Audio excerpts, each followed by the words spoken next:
when was this?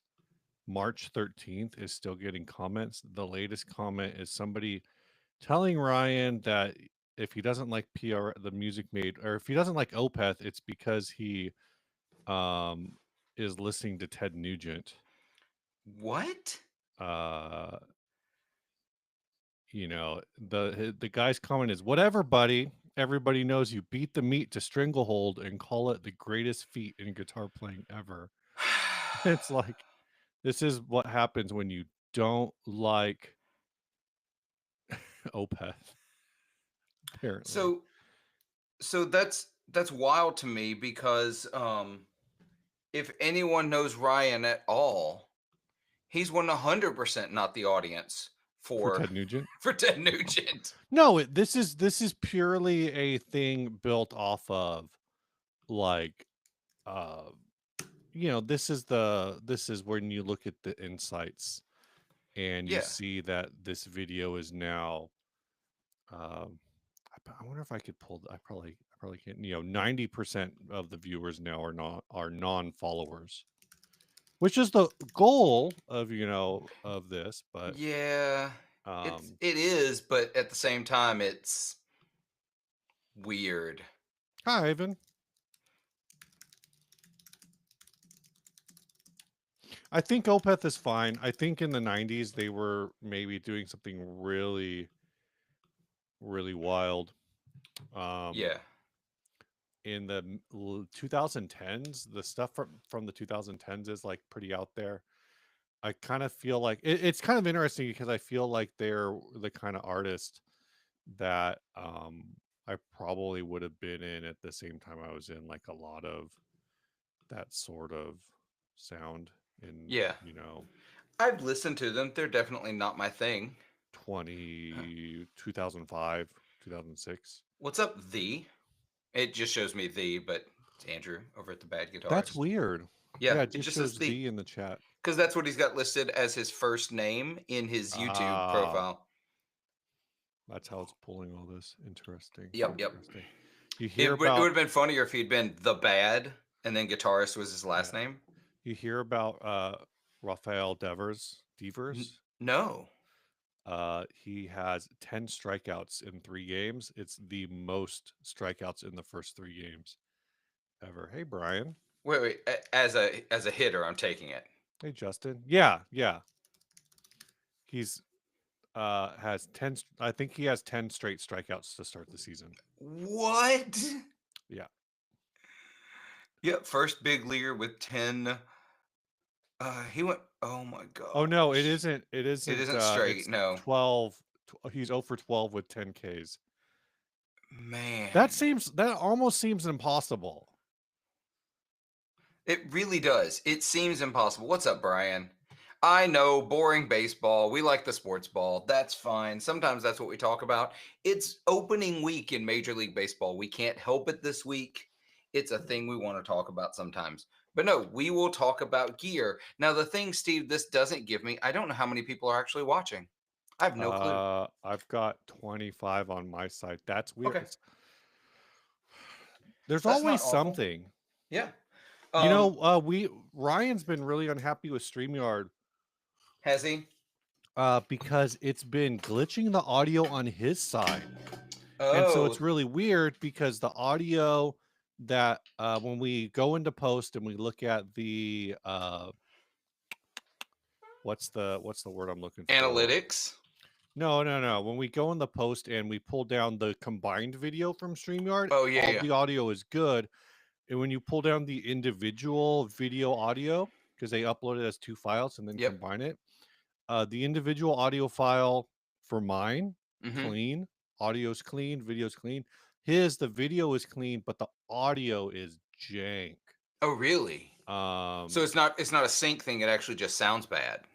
no, no, yeah, it's clipping, Oh, weird. or it's like digital. It sounds like you're trying to communicate to. It's for you, it's you're trying to pick up the AM radio out of Raleigh, North Carolina, or something. Gotcha. Yeah, Steve, you need to come up just a little bit.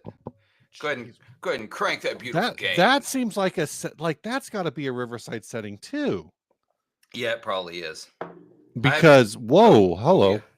somewhere between the two. Well, I just took my preamp and turned it all the way up, but I Oh already yeah, turned it up last night. So that's seems it's like a weird. Riverside thing. Yeah, that is weird. Unless there's something in uh Because I don't have I echo cancellation is turned on, but that's the only thing turned on.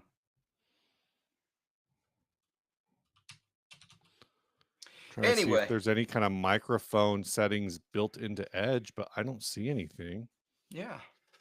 So Well, Steve, since I'm we're almost assuming 10 it minutes in, I I'm think we're assuming it's going. using oh, Is it using the wrong thing? I cannot tell. It's not It's showing me it's my using mic. your it's using your volt. It's using the Okay. volt. Yeah, so I don't know what the issue is. That's weird. Yeah. Hey Justice, how's it going? All right, Steve. It's been a while since we live streamed. A lot of things have happened. Um, what's new for you? What's happening? Got anything new you can actually show? That's not stuff you would talk about on the podcast. Because obviously we don't want to steal from that. Well, I do talk about this on the podcast, but that's fine. I can talk about it again. I got my box in here from Justice, who's in the chat, Fuzzimp. Nice. And I got the Drat, Yeah, dude. Fuzzimp Drat. And I've got the Fuzzimp Echo Moon. And I point this out on the Oh. show, but he's got on the little toggle switch here, he's got the little rubber guy to keep the full Oh yeah, keep the black aesthetic. black thing going on. I haven't had a chance to try them out yet, but I'm looking forward to it. I've just, been a busy week. So, but Yeah, yeah. dude. I have a few things. I went to the Amigo Guitar Show last Right. weekend, Right. and if you are into vintage guitars or just weird, lots of wild, quirky stuff, there's not as much quirky stuff. Like I feel like the Mhm. Amigo Guitar Show should be renamed to the Vintage Fender, Gibson, and Martin Show, uh, because that's really what it is. Um, I bought one guitar, and I made some trades for others. Right. Um, and really happy with the haul. I got a bunch of new stuff to play around with and have some fun with. But the one thing that I think like nobody in this live stream cares about the Gibsons or the it's behind me here the White Falcon that I picked up. Nobody Mhm. cares about that. But I am borrowing this right now. Oh, that's cool. It is not mine. It is borrowed, and I'm trying really hard to love it, and I'm struggling. Um, Really? yeah, it's real cool. It does a lot of stuff, but the interface is weird. I don't think I like the interface, the way you have to change like all the hidden level stuff. Mhm. Mhm. Um, and it just all the things it does, I'm like, I have pedals already that do this. Yeah, but now it's like compressed into a single. Yeah. And to do that, you have to get a terrible interface to make it work. Is the full interface built into the pedal? Yes. So I think you can update firmware via USB, but so in order to hit, so each think of these as channels, right? Right. So the toggling between the settings is this single button right here. So each channel has like 5 effects on it. Right. So you can only have one in a channel on at a single time, right? So it's Well, only isn't each channel like one is mod effects, one sorta, is yeah, character, movement, diffusion, and texture. And so on the character, it's got drive, sweeten, fuzz, howl, and swell. Well, the right. real problem is you only get two knobs on the top, Mhm. and one is a mix knob, and one is a tone knob. So all of the other knob functions are hidden. You have to hit these two buttons together to get to the secondary functions, which are unlabeled. And That's not the drift and or whatever. Like cuz I'm looking at a picture of it, it's got like mix, like each knob has a a main label and a secondary label.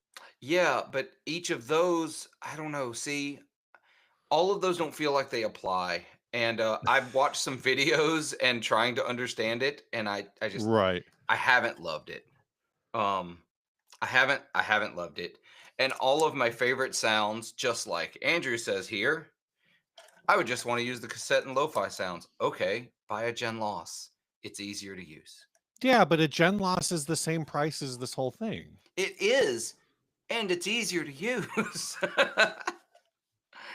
I don't know. I'm gonna spend some more time with it before I give up on it, but I'm not in love with it yet. I'm really not. And I thought I would love it because I like the demos of it, but I know the sounds are in there. I just don't know how to get them out of it. Right.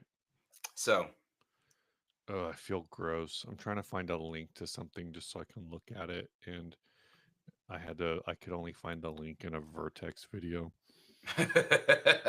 Justice Yeah, and the Chroma RJ. console was the second best-selling pedal released in 2024 Yeah, yeah, it was on Reverb. on Reverb.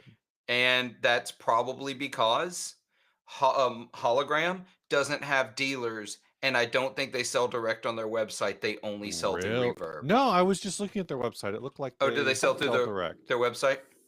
I mean, Yeah, I'm sure they sold a bunch yeah, through, but they have no dealers, so your only two places to buy it were Reverb or their website. yeah, View Cart, and I can check out. I'm not going to Yeah, spend don't do that. $400 today when I already spent $1,200 today. Oh my gosh, what did you? Is that boring stuff you spent $1,200 on today, or is it That guitar stuff? It's guitar stuff. Oh, well then what did you buy? I You got can't. that. I got that offer accepted. Oh, did you now? So Yeah. when are you going to pick that up? I don't know because I apparently my payment information was not up to date Oh, so you still got to send the on payment. Reverb. So so it's it the guy accepted it at 10 o'clock last night, but um I like seeing folks making the deals in the comment section here. yeah, Andrew, how many, what is that for? I'm not Uh, even seeing oh, Cabrinitatelli that oh, Andrew okay. had that he's not keeping. Oh, he's not He's keeping. not keeping it. So it looks like Justice is going to have another Telecaster. I cannot find, there's my purchases. Uh Super rich Steve with the big bucks. this will be the most expensive thing. Do I want to show this or do I want to save it for the I'll Do you just show it. you gonna show it? You Go guys for it. get the look behind the curtain. I just this piece of gear has sold. What it doesn't say, parenthetically invisible, is to me. Uh I this was listed 2 weeks ago. I did not pay $14.75. We'll see if that price now I'll know for sure when you make an offer whether or not the price that it was listed at time of sale is what goes up as the history, or if it just Oh, well, I can tell you for a fact it does and doesn't. Like you it can't go to the listing and see the price, but in like the sale history, it will oh, it that's it will weird. it will take that into account when it considers the price things sold for. Right. Right. That's super weird. Um so yeah, this is not in my possession, but it is technically I have paid for it. I forgot about taxes. Even though I just sold I sold I sold the Shure Move mic on Reverb like Yeah, that's a right. couple weeks ago. I finally sold those, and of course, I accepted an offer for like 285, I think, Uh-huh. and after taxes, it was like 325, something like that. Oh yeah, yeah. And of course, you don't Uh, get any of that, so.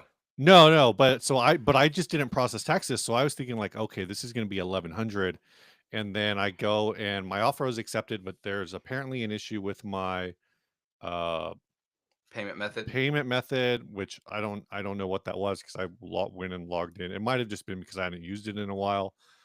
So I went and paid for it this morning, and I haven't got messaged the guy to be like, "Hey, so when are we doing this?" Um, but yeah, it was almost $1,200. Yeah, I'm super pumped. I want a Roni, but that's not one of the ones I want. Yeah, you probably want, is there an Oceana up? No, there's not. Or maybe there Uh, is. Nope, there's no, not. they're all I have a reverb notification search mm, sitting there mhm, waiting. Try searching for ocean for more results. Well, that won't get me weird. what I want, reverb. Yeah, see, Here's I one. saw that one when that one popped up. I'm like, that's a little gaudy for me. It's a little gaudy. So it's interesting, the Roni market and the Cower market is kind of the same way, but not exactly, where there's people who have them listed where I'll go and look at their other listings Yeah. because because I'm trying to figure out like the Roni market is so small. I feel like I probably personally know at least half of the people who have owned a Roni. I know more people than I thought who not only have owned Roni but are watching Roni on Reverb.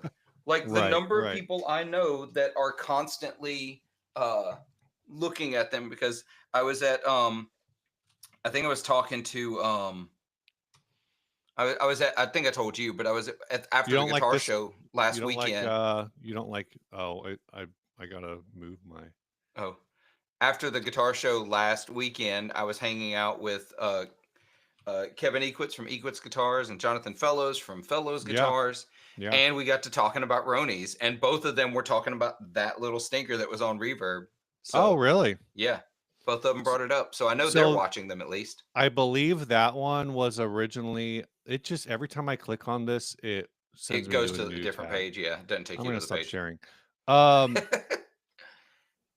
I texted the guy about the orange Roni like a year ago. Oh, Yeah, interesting. Yeah, Tiki. so I think Ryan sold it to this guy, Dustin, who people in the 60 cycle hum group, or who are purveyors of high end gear, probably know Dustin.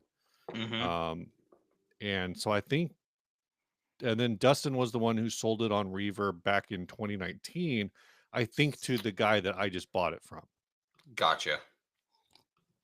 Okay. Because the guy who I bought it from said he bought it 4 or 5 years ago. Um, I I still go back, and I even at 1200 now, now it comes with a mono case. But I kind of feel like it's probably too much, but it's a one of one.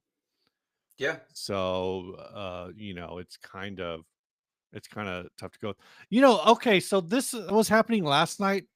Philip needs a haircut talk. Yeah, you're Hey, talking about hey, Snarky's Michael coming. I think Kraus. Snarky's behind too, so he's gonna catch Um, this up later.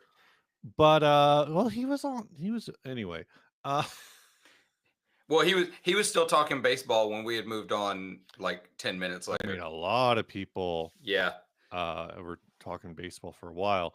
But what I was gonna say is I feel like you've got like a 20 years ago Russell Crowe vibe going right now. So when I did it, I'm gonna take these headphones off just so you can see, so I won't be able to hear you for a second.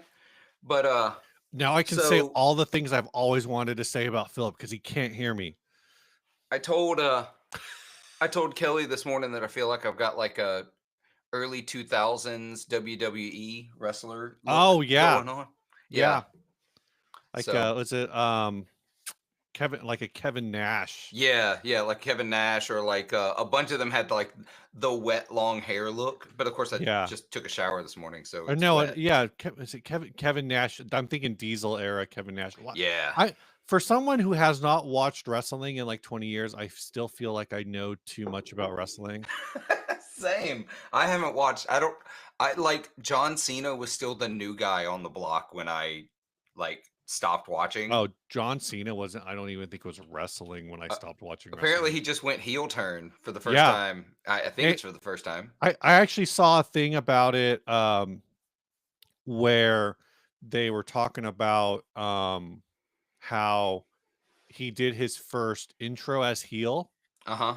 and the whole crowd is booing, you know, fuck this guy. Yeah. Boo, boo, heel John Cena, which is the point. Like, and there's all these comments, I guess, on social media because it was clipped and put up, and there's all these comments like, "Oh, all of these fans were cheering for him like a week ago, like typical low brain." Da, da, da, da. It's like, no, that's the point. Like, That's the whole this point. is it's this whole thing where I think pre-internet, it was always kind of rumors and innuendo, and there weren't enough if you weren't into wrestling, I don't know if you had enough conversations with wrestling fans to know what the psyche of a wrestling fan is.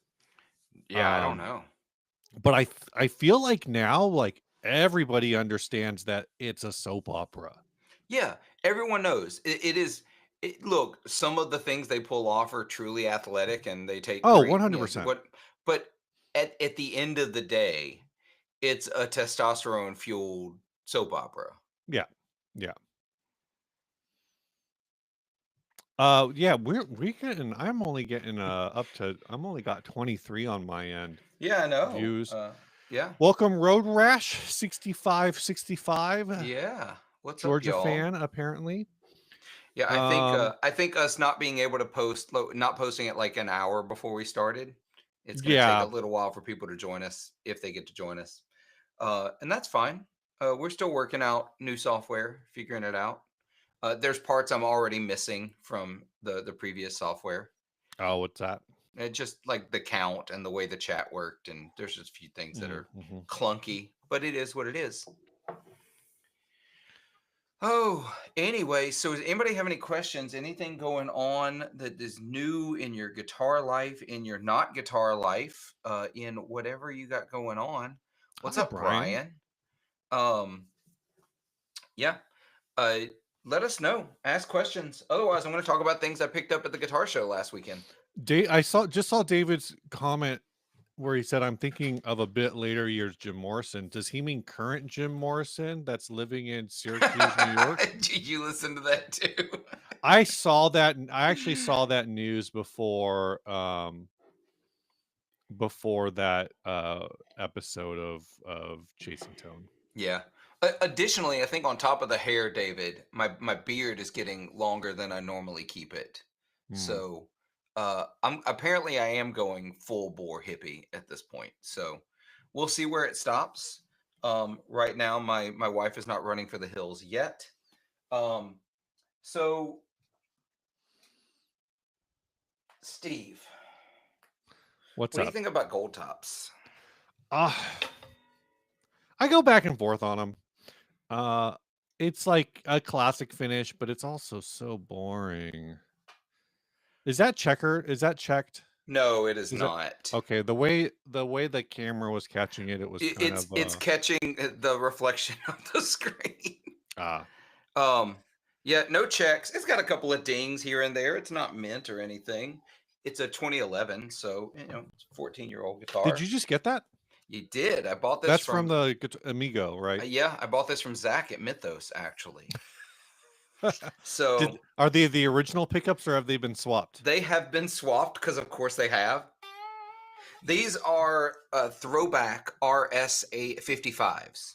Oh, And so the idea with the RS 55, you'll notice there's no pole pieces. They're just flat like a Firebird pickup. yeah, yeah, that's The interesting. idea was apparently in the original Seth Lover humbucker like PAF prototype, Hmm. they didn't have pole pieces, and this is that design. And so Throwback makes them. This is getting into I'm seeing the video actually where on the throwback site to promote this pickup or to it's the throwback DS55 Yeah, yeah, DS 55. um is actually a Mythos Olympus Overdrive. Yeah, and it's that guitar. That guitar with those pickups. It is that guitar. It Okay, is that exact guitar. because there's also I think a Novo Ceres in this Oh, one. oh, I take it This is back. the Novo one, That's the Novo Novo. video. So he originally had those pickups in that guitar, and then Zach pulled them and he put them in this guitar, and he did another video with this guitar. So there is a Yeah. Mythos video with this guitar Yeah, and those pickups. I just don't. Um, I don't know. The gold top. It's a very. I feel like t- 20, 25 years ago, gold top was like, oh wow, cool. It's this like vintage like repro thing, and over the years, it's just been such a staple of a modern reissue Uh huh. that it's just kind of like okay, because they're all the same. Like they're all the Yeah. same gold top. Like there's not a lot going on. Right. Well, It's gold I'm top. I'm gonna be that guy that's like there is a variation. Like if you watch it over the years, some are more green than others, and That's fair. some are a little more flaky than others. This is a good one. This is not a great gold. Yeah, There are some what I think are great golds, but yeah. yeah, I get what you're saying. There's not a lot of like, oh look, it's a gold top.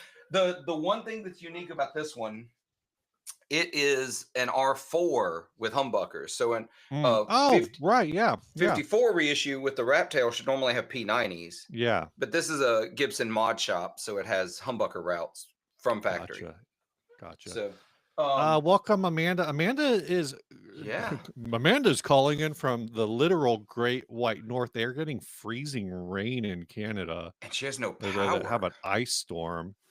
RJ wants to know about the LVL. He's borrowing my LVL right now. Um, I bought one at launch and used it like twice and sold it. I've heard I'm going to get it back pretty quickly because it's not doing anything that the protein doesn't already do. I'd agree with that. What's But up, I don't Dewey? have a protein, so You should get one. aren't they like $350? I don't know.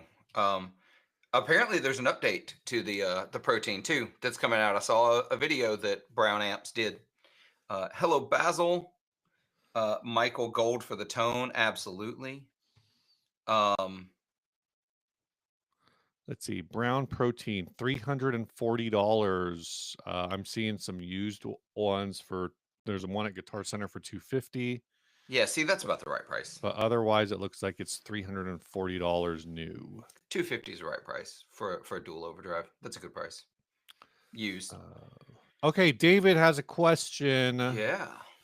I've been looking at buying a new amp and noticed the used Fender Twins and Supers are going for much less than Princeton's and Deluxes. Will big amps ever make a comeback at some point? This has kind of been the case for a I'm gonna turn the while. timer off on these for a second. Um, because I know back well, twins especially, like nobody wants a twin. Yeah. I feel like twins have kind of been locked into their price point for decades now, hmm Well, kind of. everything saw the spike. Even big amps saw the spike in Yeah, yeah. 2021. But I saw a Silverface Super locally for like $1,000 recently. See, that's expensive to me because I remember when you could get a 70 silver panel super for like five, $600 Yeah, because yeah, nobody wants them. yeah. But here's they're But big. I'm saying like compared to Yeah, like a used Princeton is also like $1,000. yeah. Well, a used new Princeton, but like a used vintage Princeton, Oh yeah, true. like a used black panel Princeton's still going for 3 grand, 3.5 grand, whereas a black panel super is going to go for more like 15, 1700. Yeah, Um, I David, I think here's your thing. More people play more quietly than ever before. yeah, But they still want people still want amps. There's an awful lot of amps still being made today for us to say that amps are dying. It's just spread out more because there's a lot more amp makers than there's ever been. Um, I think what we're seeing because I'm seeing the price on supers going up. I think big amps are starting to have a moment because there's so many options for bringing their volume down, whether that's good attenuators or whether it's things like the aux box or the captor x or the new tube amp expander. I think we're seeing a lot more people buying big amps um, and expensive amps. They won't stay on shelves. So yeah, I think there's an argument to be made, but yes, I think it's fewer. I think Princeton's and Deluxes will always be the go-to in the real amp world, now that PA is what it is Mhm, and mhm. stages are what they are. Because you got to think when those big amps came about, PAs were crap. Yeah, I've always thought the deluxe was like the sweet spot at 22 watts. Yeah, I Um, agree. the twin is definitely too much. It's also massive. I mean, it's like what 80. It's like 85 watts and 85 pounds. Yeah. Oh, well, man, my super is 75 pounds Yeah, and yeah. it's All 40 those. watts. Yeah. Wow, Let's see what else we Ampware got. still exists. The Fender Amp Field Guide. Oh no, it's changed. That's why. Oh, I got you. Are you from? I didn't realize it was part of Mojo Tone, and I remember also the Fender Amp Field Guide. yeah. I Apparently, don't it's think it did. they're owned Has by it always Mojo been Tone. part of Mojo Town? No, I don't think so.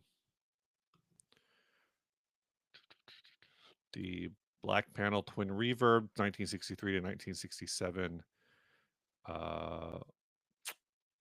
I thought it had a typical weight listed. Oh, never mind. 69 pounds. Well, now I need one. 69 pounds. Oof. Okay, It's a so nice weight.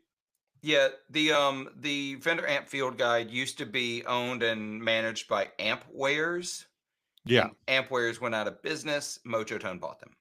Hmm. Got it. I want to know how Snarky has ever listened to y'all show and never heard of a Roni. Who knows? Snarky. He's I'm not gonna be mean. Um Wait a minute. Here we go. This one. so here okay, here's a pro tip. Uh huh. If you're even if you're on your phone or if you're watching on YouTube,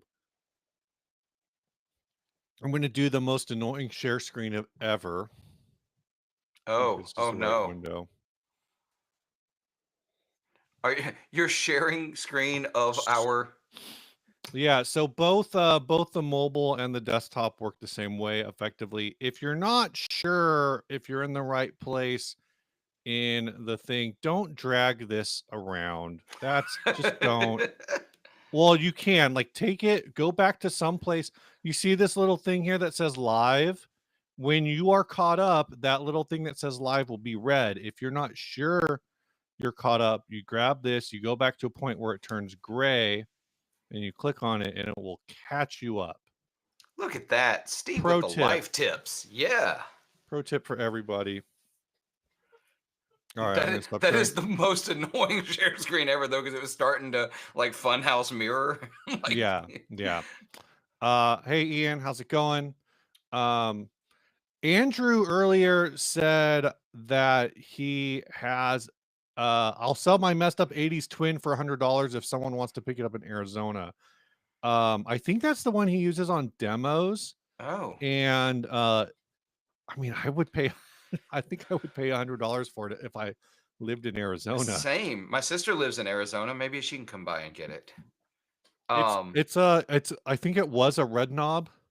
Oh, gotcha, gotcha. Never mind. No Yeah, interest. but it's like a modded red knob, so it only has like one working channel or so. I don't know, but Steve, here's one for you. yeah. Casting for an offset, namely a Jazzmaster style, but want it to with an HSS configuration. Does that exist? I feel like Ibanez must have something in that ballpark.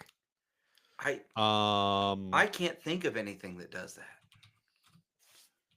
Um. offset with an offset options after Strat HSS. Uh, maybe there's I don't know about a Jazz Master. I feel like um, hmm, Oh, oh, what are what is you? this I'm Hold looking on. at? I'm going to share a screen. This one is for you, Road Rash. Share screen. What is that?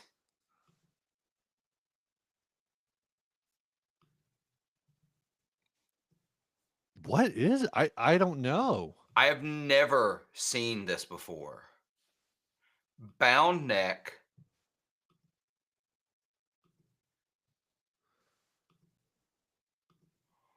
What? I am fascinated by this. I remember, what are they calling it? A Jazzarillo? Yeah, Jazzmarillo. Jazzmarillo. It is a parts caster put Interesting. together by Electrovox Guitar Lab 8 years ago.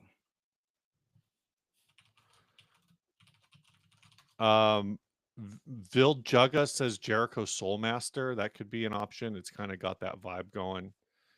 A For Jericho sure. Soulmaster? Yeah, I found one on Guitar Center.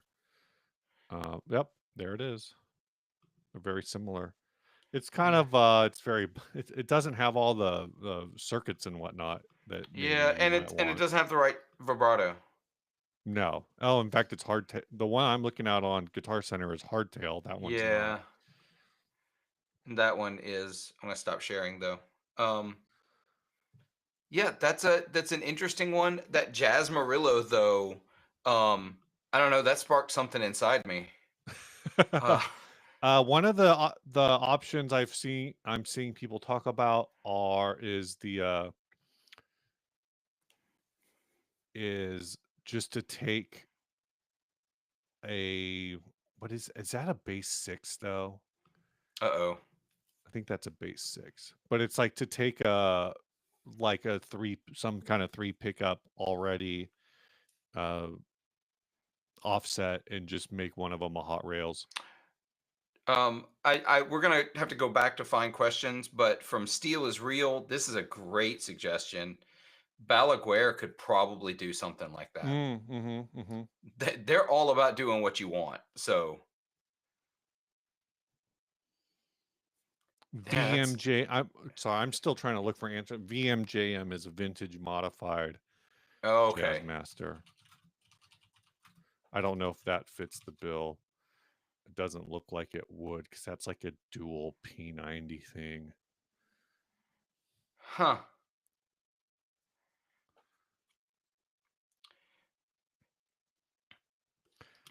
This has the I'm looking at offsetguitars.com, and they have, this is a picture from 2015, and they have this very helpful, what is that guitar? Oh, it's an artist model from this guitarist, and it's a picture of the guitarist, but it doesn't say who it is. Super helpful. Steve, I have Thanks, the internet. answer. I have the answer. What's It's the currently answer? out of stock. It's back ordered, Hmm. but I have the answer. This is a easy peasy answer right here. Yeah, the Surfliner Deluxe is Yeah, in that it's vein. HSS. Got an offset tremolo. Um, it kind of does the thing, right? Yeah. It's not really offset though. It's It offset. is. It is offset. It's offset vibe. That waist is slightly offset. Yeah, so is a Stratocaster. It's true. That is true. But look at that headstock. I love that headstock. Yeah. I want to go back to this gold top you just got, because you said it has the Okay. throwback DS55s. Yeah. And what I want to know is, can you tell the difference between PAFs? Yes I can. I genuinely can. I Uh loved when we posted that reel that Zach jumped in there and he's like, basically, it's not my fault you're deaf. I love that. But yeah, no, I hear the difference in them. Well, because there's like different machines and stuff, right? There's like there's different eras, Yeah, there's different machines, there's different wines. The different magnets, magnets. yeah, the magnets make a huge difference anywhere from Alnico 2, 3, 5, 7.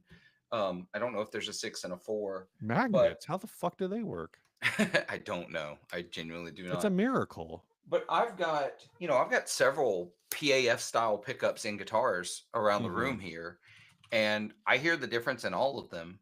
Some of it is very subtle, and like you're never gonna notice the difference in these kind of Right. thing. Um, but for example, I traded into another guitar at um, Amigo, Hmm. and it's got the burst buckers in it, which were another Right. Gibson attempt at getting PAFs right. I don't think they're great. I think they're Huh. fine. Like the high end in them is harsh. It's not I don't think it's very musical. Like Right. it sounds harsh. But I have my other Les Paul has the custom buckers in it, and I think Yeah. those sound great. I Yeah. think custom buckers is the current Gibson like PAF.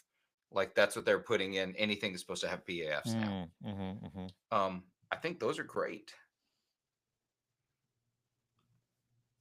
All right. Does Reverend make an offset HSS? I couldn't find one. Okay. I was just going through their site.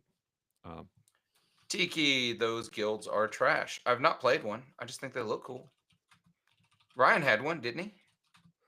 yeah, I actually thought it was a pretty nice guitar. Yeah.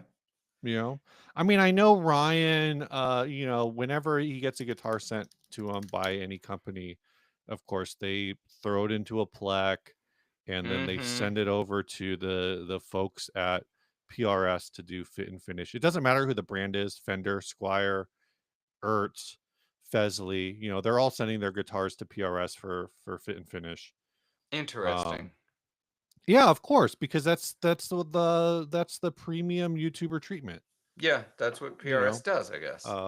is PRS just offers a service. They want all guitars to be awesome. So, for a premium price, you can get your AliExpress brand guitar sent to PRS. They'll do the setup and then they'll send it to the YouTuber of your choice. That's how it all works. That's how this thing all works. That's why YouTubers always say these guitars are great, because they never receive a bad one, because they've all been set up by PRS. Every single one, ever, always. Now I get the bit. Now I get it. That took me a while. I'm sorry. I'm a little dense. Steve, did you see these while we're talking about Les Pauls? Gibson just put out a double trouble LP with burst buckers for Uh-huh. $2,800. Burst Buckers are, like I said, it is what they're putting in, I think, most of their guitars at this point. Hmm. I think they make a 50s version. They do. So they're calling them double white because they can't call these pickups double cream. What color is that, Steve? Yeah, I mean, obviously, Yeah, yeah. But they can't call them double cream because that is trademarked by DiMarzio. right. And so they can't call it, just like I think PAF is Wh- trademarked by DiMarzio. why is this? What is the double trouble about this? I think it was just a name to call it instead of double cream or double white. I think that's all it is. There's absolutely no tie-in to Stevie Ray Vaughan and Double Trouble. Okay. There's Well, no that's why I was Yeah. like a little confused. I was like, what is the point of? Yeah, no. It's just their way of doing the double cream without saying the words double cream, Yeah. because that they can't. Um, I think they look fine. They're great. This one's 9 pound, 9.5 pounds. Absolutely not. Um, I can't do it. I was looking to see. Oh, here it is. Compare all five. Um, 9 pounds 2 ounces, 9 pounds 7 ounces, 9 pounds 3 ounces, 9 pounds 2, 9 pounds 6. Absolutely not. Yeah, snarky double sand. I'm looking to see if they have any of them that are sub 9 pounds. They have an 8 pound 15 ounce in the cherry burst. Oh, there you go. There's a winner. 8 pounds 8 ounces. Good grief. That's a So winner. so are these not These are Les what's Paul the standards with word? different pickups. No, but these aren't weight relieved, or is that the Oh weight no, no relief? weight relief. They don't do that in any guitars, I think, anymore, Oh, wow. because people lost their minds over it. Well, that's dumb. Yeah, yeah. People lost their minds. I now don't get me wrong. I have my own opinions. I'm all for just finding lighter wood. The gold top, just to come back to it. I put this on the scale because I weigh all of my guitars. Um, because I'm that guy. This is 8 pounds 6 ounces. Yeah. triple A or double A figured maple top over a non-weight relieved mahogany body presents gorgeous natural grains with period correct substance. So Yeah. basically they're selling this as like, oh, this is a 1950s style guitar and it's going to, weigh a billion pounds. It comes with the Grover tuners instead of the vintage Clouson style. So essentially, what they're selling you, because the way this style of Les Paul was made famous, if I'm not mistaken, is very much in the Ace Frehley 1980s. Mm, You know, mhm, higher mhm. gain rock and roll. Um, Upgraded to Grover, upgraded quote unquote to Grover Are these tuners. Grovers? This is the vintage deluxe. Is that a Grover tuner? I think of that. I always think of that as a Clouson, Oh but I don't wait, really know. oh they made. Hold on, let me look here. Oh, you're looking at the 50s. You're right. They used the vintage Clousons on the 50s. They used Grovers on the 60s. I did not realize there. Oh, there's I didn't realize there was a '60s one. Yeah, there's a 60s and a 50s. Interesting. I didn't realize that either. Um, let's see. Going back to the chat, see what I've missed. 9 pounds. I want a guitar, not a sledgehammer. 9 pound and a baseball bat neck, like the New York Yankees. Well, I was with you until you said Yankees. Um, I was recording an episode last night and saw the one with that ugly knot on in the grain. And oh man, where there's one with a knot in the It's the grain. '60s one. I actually have that, or no, it's the '50s one. I actually have it pulled up. Oh yeah, I want to see it. Um, Share that.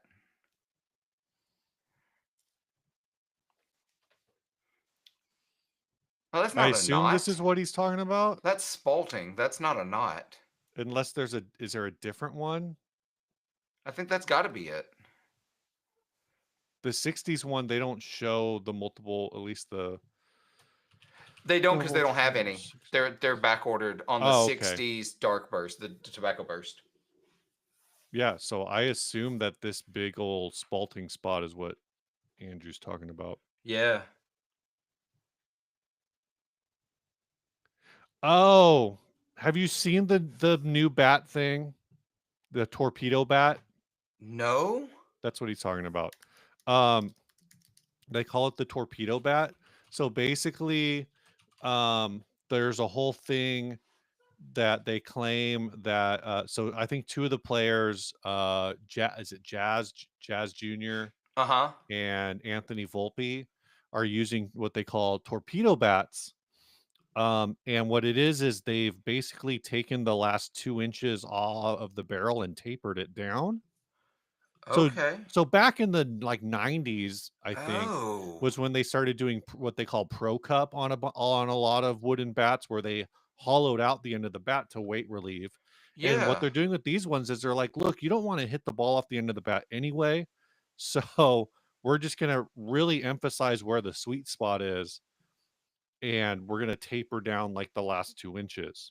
And Interesting. so these guys that I think are like high contact hitters like Jazz Chisholm Jr. would be, contact and speed.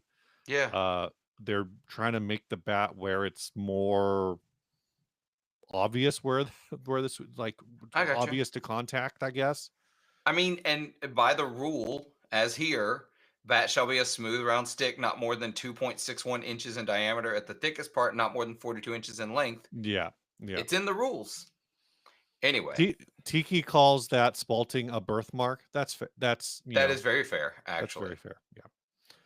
I actually thought that was the most interesting one of the ones that are on I agree. Clearwater. I think that's very interesting. I would totally be into that, but Um, I have two Les Pauls. I don't need another one. Coming back to these, I guess. I'll share share it one more time. I like that when I share it, it comes right up. This Yeah. is probably the one that I would avoid. This has like no grain. Man, there's a part of me that loves just a great plain top though too though. Yeah, but if you've got like, I mean, there's something to be said. Like this is more of this has So, more grain, but so not it's everybody like loves not this as much as I matched. do. I love the not matched. My Les Paul is not matched. My burst. What's this one on the end? This one on the end is kind of like swirly. Yeah, it's got some It's mineral. It's kind of Mineral deposit weird. marks in there. I think I would be tempted to go between the spalted, this one with the big spalt, Yeah, I think that's the most interesting one by far. and probably this one that's like almost matched. How much that was the one that spalted weigh? 9.2. It's heavy. It's heavy. Oh yeah, they're all. I'm trying to think. Do I own exactly two guitars that are over 9 pounds, and they're made out of metal. So yeah, I like it. But you're literally it's just a pickup change. You're paying it's a cosmetic change. It's the same price as that guitar would be with the other pickups. So they're not even upcharging for it. Yeah, It's yeah. just interesting. It's fine. I'm not like a huge fan. I mean, it's not like it doesn't get me super excited. I could have just as easily bought a Les Paul Standard and changed the pickups Right, to get that right. guitar. So I like nickel covered humbuckers, so I don't ever worry about the color of the bobbins underneath. This is also just, I don't know. I know my Les Paul has open Hmm. coil black. I think I'm pretty sure it does. Yeah, but they're Duncans, open coil black. For some reason, like the open coil white or vintage white or cream or whatever the hell you want to call this, just always looks kind of cheap to me. Yeah, I agree. I think it's because we're used to seeing it on affordable instruments, though. I think that's the whole point. So, got a question here from Tiki. What does a white falcon weigh? I've not weighed mine yet, but thank you, Sweetwater, for putting the weight on their listings. So this one is 8 pounds, 2 ounces. Yeah. And that's not exactly mine. That's not the same model as mine. This is a vintage select. Mine's the player edition. Mhm, mhm. So let's see if I can find the player like mine. There's a Michael Guy. I forgot that they did the Michael Guy Chiselet. I don't even know who that is, Steve. You shouldn't. I have no idea who that is. He is he's a church musician. Oh, that would explain it. He's a Hillsong guy. Oh, Gotcha. he's also in the band The Academy Is for the emo kids out there. Oh, I forgot that he was in that band. so here's another one. This is back ordered, so they don't tell the weight, but they've got an open box one that I bet has the weight listed. 8 pounds even. Yeah. Hey, Coyote Stardust is here. What's up, Coyote?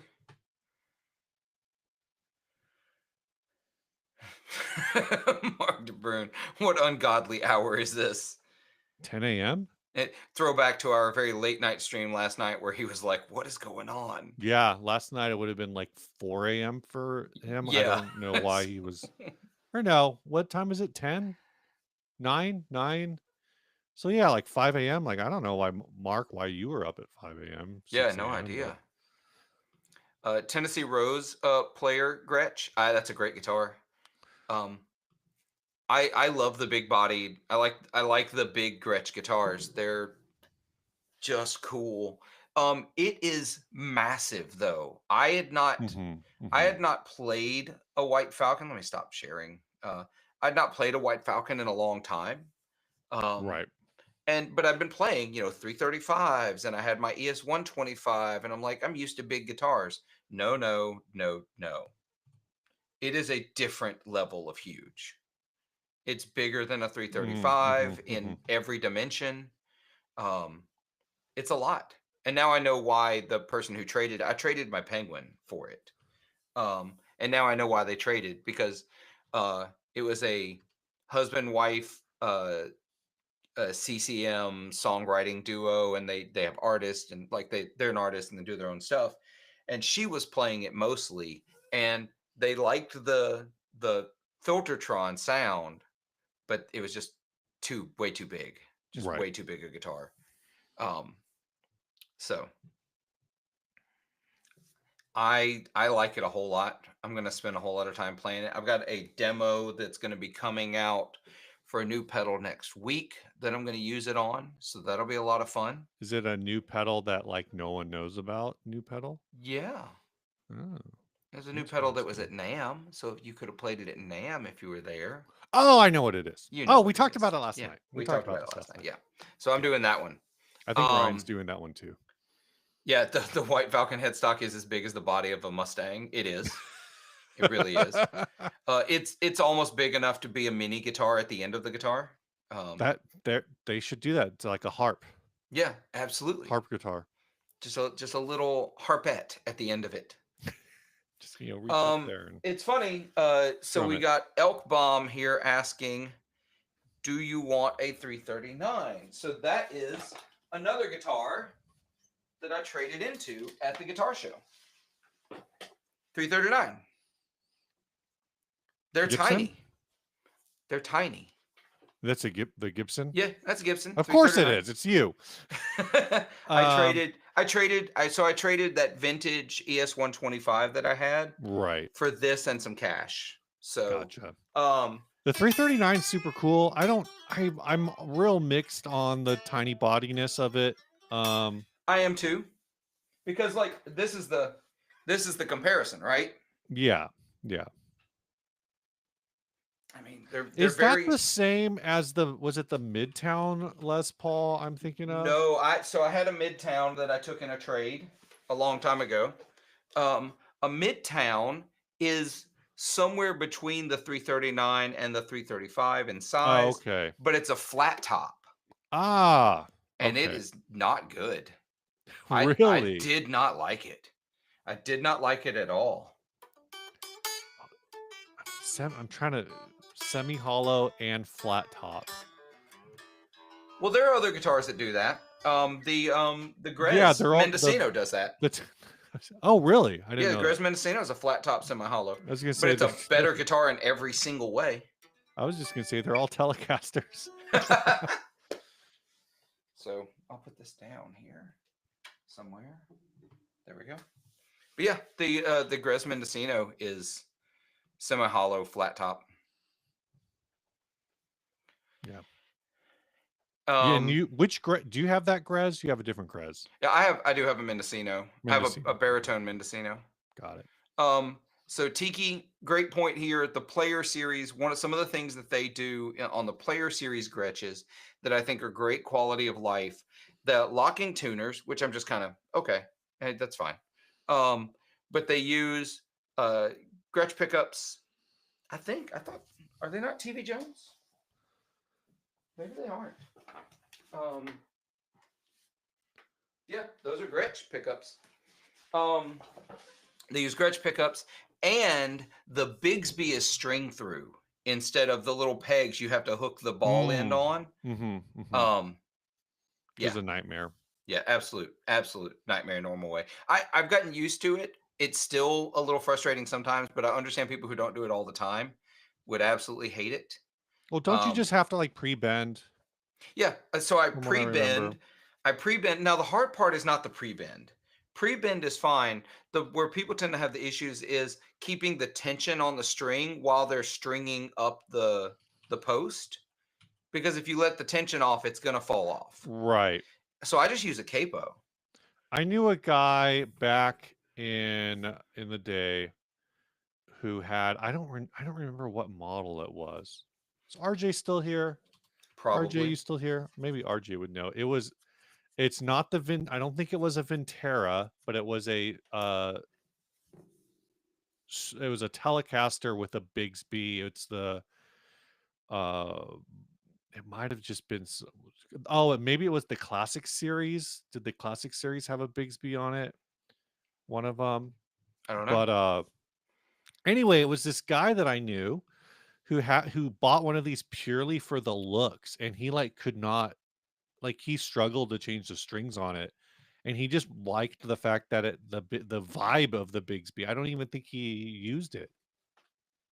He was like an Oh yeah. acoustic singer songwriter who was like basically trying to hit this vibe.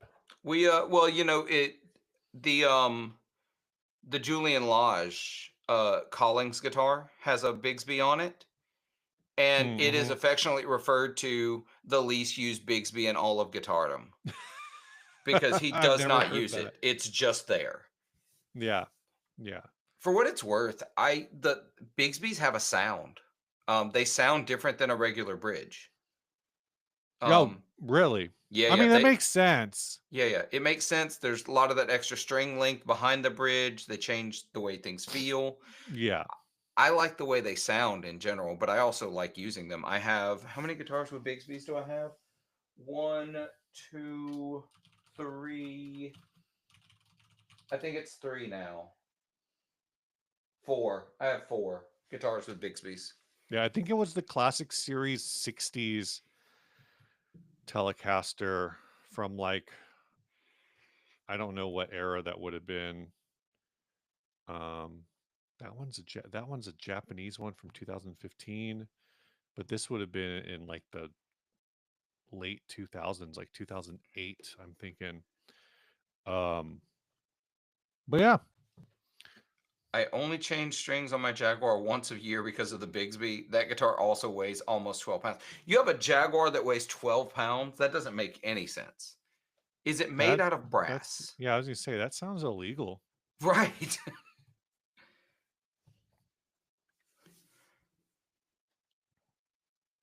I don't think I could do it.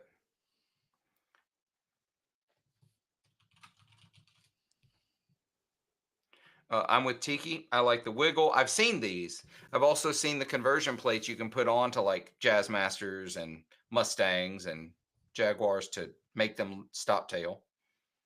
Oh, I don't know that I've ever seen. I don't know if I've seen that one. Which one is that? The Mustang, Yeah, this Mustang with the fake Mustang trim. Fender Mustang stop tail. Um, I've seen, the player twos just have a normal hardtail. yeah, I don't think hold I've on. ever seen one that I realized did not actually have a that just had like a fake. Let me find it. The Mustang vibrato is like such a.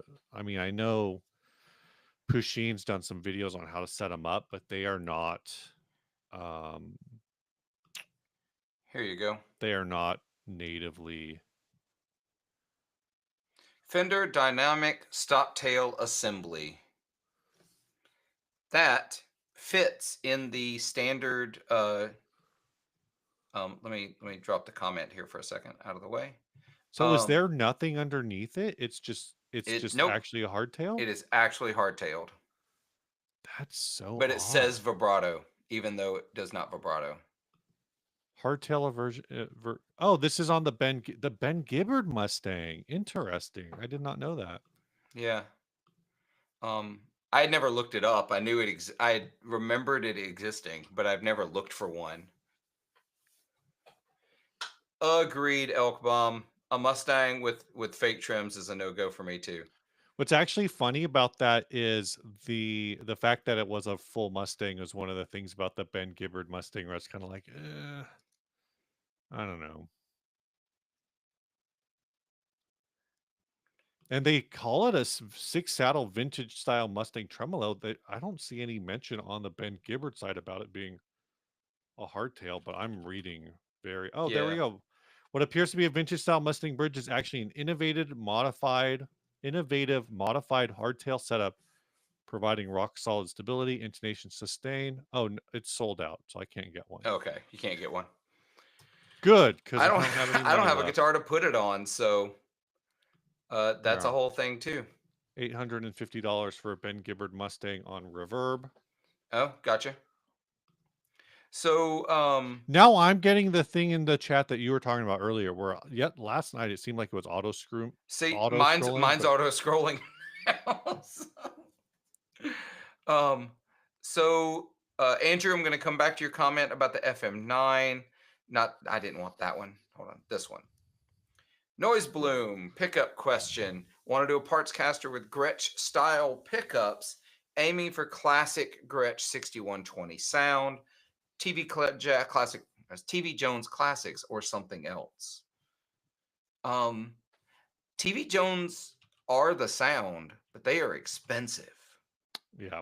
They're so pricey. Is that what would be in? I'm trying to find a 6120.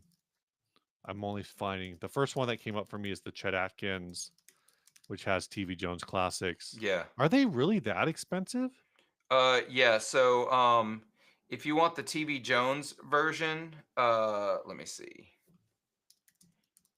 $150? They're not that expensive. Is that each? Yeah. Okay. I'm not saying that's cheap. I'm just saying like I feel like I remember them being a lot more money. the okay, we're just gonna keep coming back to this. A DS55 is a $400 pickup. One Yeah. pickup, Yeah, four I didn't hundred I didn't dollars. I didn't buy them separately though. They No, I came in the know. guitar. I'm just saying, I like I a don't hundred. buy no, I don't buy pickups, Steve, typically. I don't I'm I'm I get them in guitars. I'm just saying, $150 for a built to order pickup is it's not cheap, but it's not expensive. Yeah, no. I for some reason I remember them being a lot more money. So they're really not bad. Actually, you can order them at Sweetwater for $147 a pickup. Yeah. Use my affiliate link. That would be my gut is to just go all in with the TV Joneses. Yeah. Just get it done. Basil, almost everything is less than throwback. Yeah. Yeah. All right, we're gonna come to Andrew here real quick. Not Ron Ellis. No, except Ron Ellis and a few others. But I want to buy an FM9, but I'm afraid that Helix is going to release a new Helix. Any thoughts, Steve? Uh isn't the FM9 already like dated? Uh, Is there a new one? yeah, they did the FM9 2 Mark II Turbo last year or the year before. Oh, okay. So So the rumors around New Helix, I don't have any information legitimately. Like yeah, I don't even have to lie about it this time. Um, but I don't know if they're gonna do a new Helix. It feels like they should. I mean, the technology is 10 years old now, yeah. I believe. Um, but I don't know if they're going to. Like, I don't know if that's on. I will tell you, I know they are. They are Helix But 2.0. well, whatever they're going to call it. So a couple of years ago at Fretboard Summit, I was talking to one of the guys from Yamaha, Mm-hmm. and actually, I met the guy who does the amp modeling for Line 6 at Oh, okay. NAM. At NAM. And so I'm going to shoot him another email, and maybe I can get him to give a little bit. Um, I don't know. I don't know if I'm supposed to say this. Uh, I'll only say the things I know I can say. Um, he told me they are working on the follow up to Helix, whatever it is. Right. Right. He told me it will not be called Helix 2. He didn't know what they would call it, and probably wouldn't have told me if he did, but he did say it wouldn't be that. He told me that they are not pursuing amp capture technology. Mm-hmm. Now, that was 2 years ago. That could have Yeah. changed. I think the HX1 just came out like a year Yeah. ago. It did. So, but I also think HX1 that is your, hey, we're nearing the end of this product line's life. Because the Interesting. M5, I think, was also nearing the end of that product line's life. Because it was like, didn't the big one come out first, the M13? I don't remember I thought they were released all about the same time. Yeah. Well, that's another thing. I had another conversation with someone else that don't expect when they do launch whatever it is for them to launch them all at once. They will launch the flagship first. Yeah. So your HX stomps, your HX effects, those things won't get supplanted one to one immediately.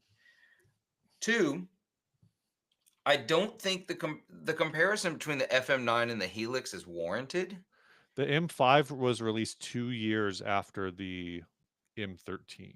Okay. Which Sorry, puts it 3. closer than the Helix to. Yeah, it looks like 3 years actually. The M5 was released in 2011. Okay. The M13 was announced in 2008. Yeah, so the M5 came out in 2011, you say? When did the Helix come out? Thought it was 2015. Yeah, I think you're right. I think it's real close. It was Well, let's 14 or 15. see. Press release. Nope, 2020. These are all. Yeah, yeah. I'm looking for the original. The Helix LT was in 2017. They've done because they update this every couple years. Like it's actually kind of hard to find the original Helix press release. Yeah. I they have a timeline on their website of releases. Oh, really? Yeah, yeah. Okay. The Helix was introduced June 2015. Okay, so Uh, so you got 4 years there between the M5 and the Helix. I don't think we'll see 5 years, but it is going on 2. I think expecting it right now is a little pushing it. I think you're gonna see maybe another year at least, right. but I can't be sure. Um, let's see. So I would say if you want an FM9 though, Yeah. that's a different experience than a Helix. The Is that? interface is worse, the amps sound better, and the effects are actually better than the Helix. But you get. I'm trying to see what I would compare this to. Do they still sell the Helix LT? It's not even the same. It's not even like the same Um, for $1,800. Does the FM9 do capture? no, no capture, but the sounds are better. Yeah, but They are they they just like a are. $1,000 better? I I think so because I don't think you could should compare the Helix LT to the FM9. I think you're comparing the floor to the FM9. But okay, so in that case, I was at $400 better. You think it's $400 better? Yes, $450 better. it's newer, way more processing, way better sounds. Um, I mean, it's literally 2 years old. The FM9 Mark II Turbo. Yeah, yeah. Yeah, it's yeah. I But it I doesn't think it's have worth it. a thing. You Yeah, can't do it doesn't have this. an expression pedal. Thank God. You don't want the expression pedal. No, I don't. That was the biggest issue with the LT. The expression pedal broke on all of them. Oh, but And the what? and the one on the floor is good, but it's not great. Right, right. I think whatever Helix they put out next won't have an expression pedal built in. Interesting. I don't think it'll have it. I I think if they're mean, smart, it won't have it. it is an additional point of failure. Yep. It would probably make more sense for them to sell some kind of expression pedal differently, or just make it really easy to hook up to a Dunlop Mini. Yeah, exactly.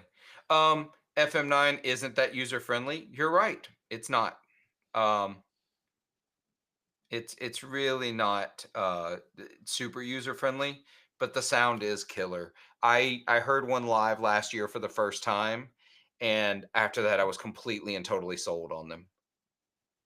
Um, it broke my brain how good it sounded, and the dude was playing the FM9 into two of the Fender FRFR cabs, Right. and it was one of the best live guitar sounds I've heard. Maybe he just had really nice fingers. That's true. He may have. I He had mean, all that tone in them. it was Sister Hazel, so Oh, so he dialed in that tone all for you. he did. He did all for you. It's the only Um, Sister Hazel reference. Is that yeah. their only? Are they a true one-hit wonder? No, I think they had a couple. I think they had a couple. I love how we both Google immediately. Yeah. All for you. Nope. True one-hit wonder. They are. You're right. Congratulations, Sister Hazel, on being a true one-hit wonder. That's more hits than I've had. Anyway, um, so scrolling back through the comments here, let's find some more questions. Um, let's see. I agree. It's just not quite the same without Ryan's beard. Well, Ryan's beard is gone, so Exactly. Ryan's in space. You got to understand how much license we have to get in trouble now because Ryan's gone. Yeah. Um, he can't, you know, he can't stop us basically. Um, I mean, he still has the internet in space. Like there is internet in space. Coyote. Here's a hot take for you. Um, while there's value to having decent, good pickups in a guitar versus cheap crap, way too much time is spent cork sniffing around pickups.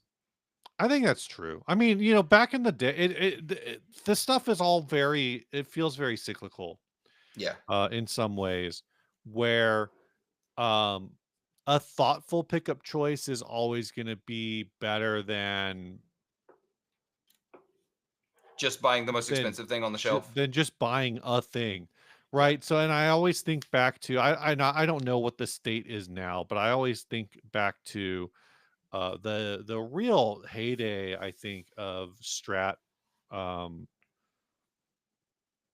uh modding, when everyone was buying Mexican Strats, everyone yep, wanted like a vintage tone thing going on, and everybody was buying a Mexican Strat and putting GFS pickups in it because GFS at like you know, they not I don't think like they're baseline ones, but they had like these what I'm trying to find them right now. Like, oh, they call it the one of them is the Boston Blues. They use this blue copper wire for like their fancier pickups, but right. like any of the GFS premium pickups that were like $30 a piece or something, um, had like a really good reputation for just being better than the Mexican Yep, strats. So, um, and I'm looking at these pickups right now. You can get a full set of GFS premium pickups with quick plug ready for $81. yeah. Now, I think GFS are good pickups. I think they make very good pickups. yeah, Um, I want to add on this to your point. yeah, I agree and I disagree. And here's why I do both. mhm, It's two different points. If you just want something that sounds good, that you can make good music with, great music with, you can write hit songs with. sure, You could put GFS pickups in your guitar and have a great time, and they're going to sound great. They're going to sound good. You can make them sound better or worse with the other parts of your rig that you're using. mhm, mhm, But then so you're that's looking at it from a musical standpoint. And I try to do it from both because I want to do both. I want to be right, the musician, the player that plays live and has, and records, and I do that. I don't record as much as I'd like, but I play live a lot. mhm, Um but then there's the other just full on nerdery of this stuff. sure, And I- to get mad at someone because that's what they like doing, that's the part that frustrates me. People enjoy just nerding out about guitar pickups and the wood in guitars and the finish that they're finished with, and uh yeah, yeah, they need to yeah, watch the way they talk about it, what's best and blah blah blah. You like it, and that's okay. That's mhm, totally okay to be super excited about. I like these things, and I like hunting the most, like, I was thinking about Sorokin guitars the other day, right? I don't know if you're I'm not familiar with familiar with Sorokin. them. Sorokin is a Canadian builder. He does not build for money. I mean, he sells his guitars, don't get me wrong, but he builds for fun. He doesn't take orders. He decides what he wants to build and he builds it. And if you want to buy it, that's awesome. And he puts them in exactly one shop in his town in Canada. Mhm. And that's how Joey Landreth found them. He found a guitar in that shop and bought it. Since then, they have Alex at Sorokin has a relationship with him, so he's built him a couple of more. But These are even very then, Deany. yeah, yeah, even then though, um, Alex only builds something for Joey if it was something he wanted to build anyway. Gotcha. So like Joey got another guitar from him that he's like, I was literally in the process of building something similar to that already. Um, Yeah, and so, but he gets like super, super nerdy, like nerdiest of nerdy, like sure. the way he ages his materials to make them look old and blah, blah, blah. That's awesome. All of that attention to detail does not make the guitar sound better or make you make better music on it. Sanford I'm just looking at. I've you know I've never heard of this guitar company before today. It Yeah. uses a pickup from Sanford Magnetics, which is a company I've never heard of until Yeah. right now. Here's my challenge to everyone who makes a product who think sounds awesome. Let me use it. I'll prove you wrong. I love it. I love that approach. Oh, this Same. amp sounds sick. Not anymore. Watch this. I'm playing it now. It sounds like ass. Cody, part of my argument is that the rest of the signal chain is way more important. Dialing in a guitar is an art. I I'm gonna take the words more way more important or way more out of your sentence, and I agree. At that point, part of my argument is that the rest of the signal chain is important. Everything's important. Therefore, nothing's important. But Nothing's. yeah, It's all nothing's important. important, so If nothing's everything is important. important, nothing's important. But it is. It is a combination of all the things. Um, I I think it's just fun. I think it's fun to have variety. I like super expensive pickups like the throwbacks. I like them a lot. I like less expensive pickups. Like who's that builder that Phil McKnight talks about sometimes? Bootstrap pickups? Bootstrap. Yeah, Bootstrap is a. I've heard things. Yeah. I've heard they might not be what they say they are. Oh, really? I don't know. I don't know what the details of this. Bootstrap pickup strives to include as much USA material as possible, with some foreign raw as needed.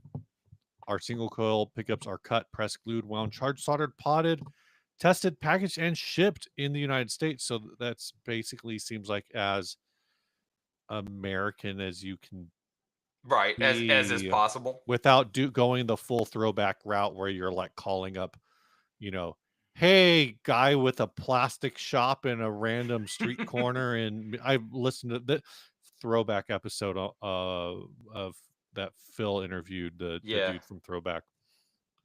Uh, what's they asked the question, what's going on with your prices? What corners are you cutting? Is this all cheap imported crud? A good set of pickups costs $300 with a 6-month wait list. They say, good questions. A guitar pickup is a simple electrical component made of magnets and coils of wire. We choose to forego mojo sauce marketing and make excellent guitar pickups from the handful of variables that actually affect tone, number of winds, thickness of wire, type of magnet, shape of coil, surrounding material. An excellent pickup can be made by altering these variables. No extra virgin, organic, free range, new old stock materials needed. But yeah, Interesting. I they are pretty cheap. Jazzmaster pickup starting from $65. Yeah. Uh, a That's so Strat cheap. That's hella cheap. set. Is this a full set for $60? Here, I'm gonna share the screen. Take this comment away for a second, Coyote. Share this screen. Bootstrap pickups. 64 vintage sparkle set. Parchment. Blah blah blah. That is a set of pickups for $60. Yeah, which is it is crazy, and that is like the Fender old school Fender style wiring with the cloth Mm-hmm. wire. Cloth wire. Um, Alnico 3 magnets. Enameled copper wire like it's supposed to be. yeah, You can even do a vintage stagger for $5 extra. So $65 because it's $5 per pickup. No, that's just $5. That's a flat $5. Oh my gosh. yeah. Yeah. This is all pretty crazy. I swear I saw something somewhere where people were kind of questioning. I thought it was Bootstrap. Yeah, it was in I think it was in a Phil McKnight video, live video, and he said the reason he trusts that Bootstrap is who they say they are because they have pictures of them working in their shop space, like on the pickups. Like it's Oh, you want to look for okay. that, like Yeah, you actually that's see fair. the space. I was looking to see if they make a Filtertron, but I can't find one. Hmm. They also do shop notes and a weekly queue, the wait list. Um, yeah, it's a rad thing. So lots of options out there. There's lots of fun stuff. You can find what you want at whatever price point you want. Um, Throwback, their big thing is that they build pickups the way Gibson did on the same machines that Gibson made them on in the 50s. They literally used the same machine that was used back then because he bought it from Kalamazoo, Yeah. from the old factory. Um, and if you want that, you want that. $750, $800 for a set of pickups. That this the set that's in this Les Paul, I think it's Hmm. $820 for that Yep. set of pickups. Yep. They came in the guitar. That's why I have them. So you know, yeah, Andrew, this is I'm well into this.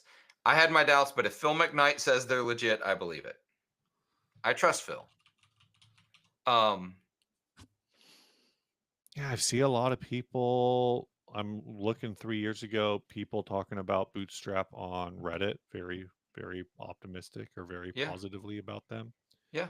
So, Mark DeBrune, who's more annoying, guitar gear nerds or music theory nerds? Definitely music theory nerds. um, so our Corey Wong set the bar too low video is getting haters.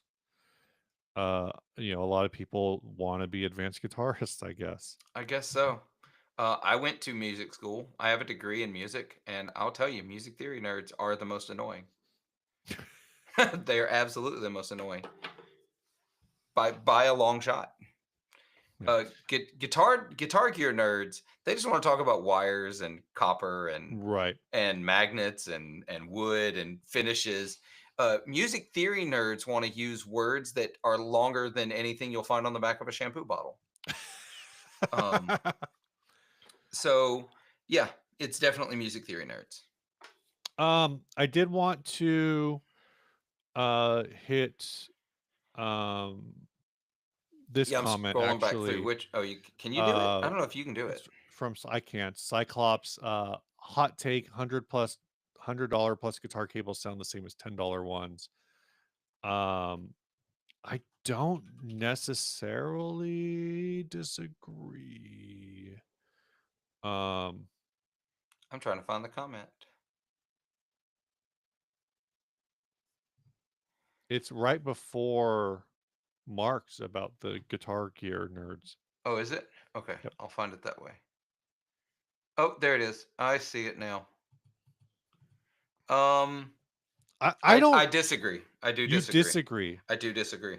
I 100 plus versus $10, I think I disagree. If it was $100 plus versus like $30, I would probably agree. Yeah, I'd be closer to agreeing at that point. I don't know. Um, Can you buy? I don't even know what cables you can buy. I haven't bought cables in so long. But I I bought patches, but I I haven't. buy cables fairly regularly. Like I'll give you an example. A couple of examples. This cable, I'm gonna grab a couple of different ones. This one came when I bought the Fender Excelsior amp that I resold, that I I would just flipped. throw that. That would go directly into the trash. Yeah, this sounds like shit. This cable, it works. It passes signal like it should. Is that a Fender branded cable? It is. If it is, it's so worn off. There's no. I've had a lot of those like braided cables like that fail on me. So, well, here's the thing. This is why you can't even do that because this thing is shit. These are the Boss Roland cables. Right. These cables are incredible. They Right. sound great. They're higher quality ends, there's better construction. These are great cables. They But that's what I'm sound great. saying. So that like that. I use Mogami too. Like my two main cables are Mogami cables. These sound as good as the Mogamis. So let's see, a 20-foot, let's say a 15-foot version of that cable is, oh, I guess it's Yeah. $44. Don't ever pay that much. These were literally the stupid deal of the day 2 days Oh, ago, okay. where you get two of these. These are 25 foot, right end to straight end. You get two of them for $50. That's the only time I buy these, and I bought Mm-hmm. them 3 times. So I have 6 of these laying around. What's the length on that one? 25 feet. 20, God, so long. I know. Um, I this is like such a dumb thing that I can't work my head around. So when I was playing in church all the time 3 years ago, uh, or yeah, and pretty much my whole like playing live career, I insisted on 20-foot cables, 20-foot cable, 20-foot cable, Yeah. 20-foot That's cable. I used it as Whether my it was, standard for a long you time. know, if I needed to walk across this stage to tweak something for somebody, to go talk to the drummer, whatever, like I just didn't want to have to unplug, or I just, Yeah. wanted that extra freedom. And when you're already I mean, I guess the guitar's sitting at my waist, but it's those things where the way I always thought about it is, okay, I plug in the guitar, and then I'm gonna thread the cable through the strap, so you lose 6 to 8 inches right there. You're Mhm. doubling that distance when it comes back down, and then I'm also 6 foot plus, so my guitar is pretty far off the ground. uh and so I just wanted that 20-foot cable, but now I have all these 20-foot cables in this little like 10 by 10 room. Yep. That's one of the most frustrating parts of my practice playing fun time experience now, Yeah. Isn't that awful? is cable management, to where I'm like, I need to go hunt down some like 10-foot cables. I highly I don't recommend think 50, having a couple of 10-foot cables around. yeah, I don't think 20-foot is going to be short enough for what I want. I think I need some 10-foot cables. I do own that I did not buy as part of a stupid deal of the day. I bought it actually used on Reverb. I have a 10-foot version of this cable that I Oh, okay. use around the studio. And I don't know what like I don't good lord. I looked on for 10-foot cable on Musician's Friend, and one of the ones that can't comes up is the Uh-huh. Mogami Overdrive, Oh, $135. absolutely not. Is Absolutely that what not. these things cost now? No, no, I that's guess like a specialty, super expensive one. So this is where I sort of agree with Cyclops. I don't think you're getting your money's worth past about $60 for a 20-foot cable. I think up to that point, you're getting actual better quality cables and they Mhm. can sound better. But I think past that point doesn't happen. I think you're buying into hype at that point. How much are Rocket Music Gear cables? Probably more than that, and I'm very Help sorry, Haley. help me help me, Haley. $25, 10-foot cables like $40. A right That's good. That's a right good price. straight, 10-foot right straight for Black Rainbow, Uh huh. uh, which looks like, I can't tell if that's a thread or what is. Can't tell what the material is. That looks like weave, so I might have to just ask her, Yeah, I may do that too because because I don't want weave. I would be open to like a tech flex, yeah. but Well, I've been doing. I may have to message her. I've been using the effects loop on my amp live lately, mhm, which means 2 more cables in my rig, yeah, and all of my cables of gig length are these right angle to straight, and I need straight plugs. Like using the right angle is not working because they get bunched up next to each other. And so I need to order some straight quarter inch to straight quarter inch. I yeah, wonder if she could do those for me. probably. Yeah, I'm gonna have to Just talk to talk her. to her. Yeah, I'm gonna talk to I'm just Haley. looking at her Etsy store, Okay, I'll just message her directly. yeah, Um, there's some different options there. let's talk about a couple of things here. I want to bring up a comment.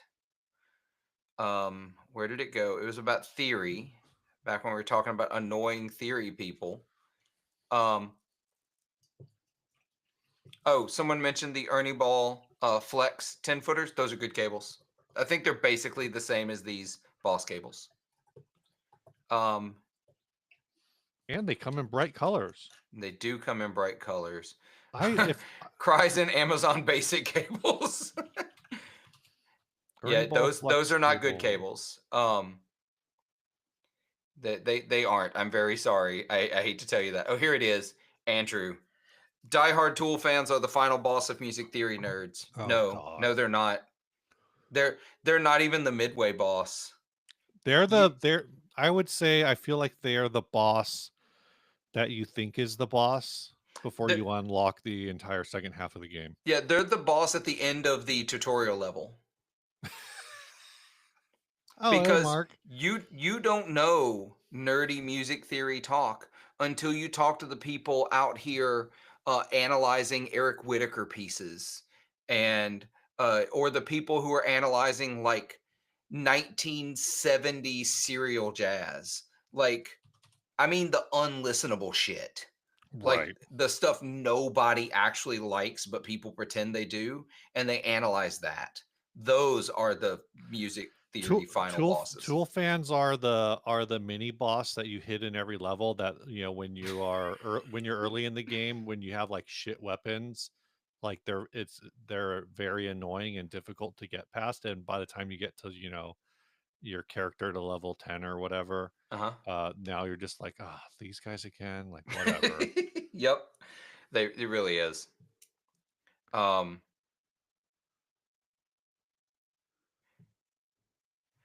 Snarky longer cables get propagation delay too. They actually don't. Um, Not really, because you're talking an electrical, a very weak electrical signal. It moves very quickly. Um, Oh, Let me that s reminds me, speaking of propagation. Hi, Mark. Let's see.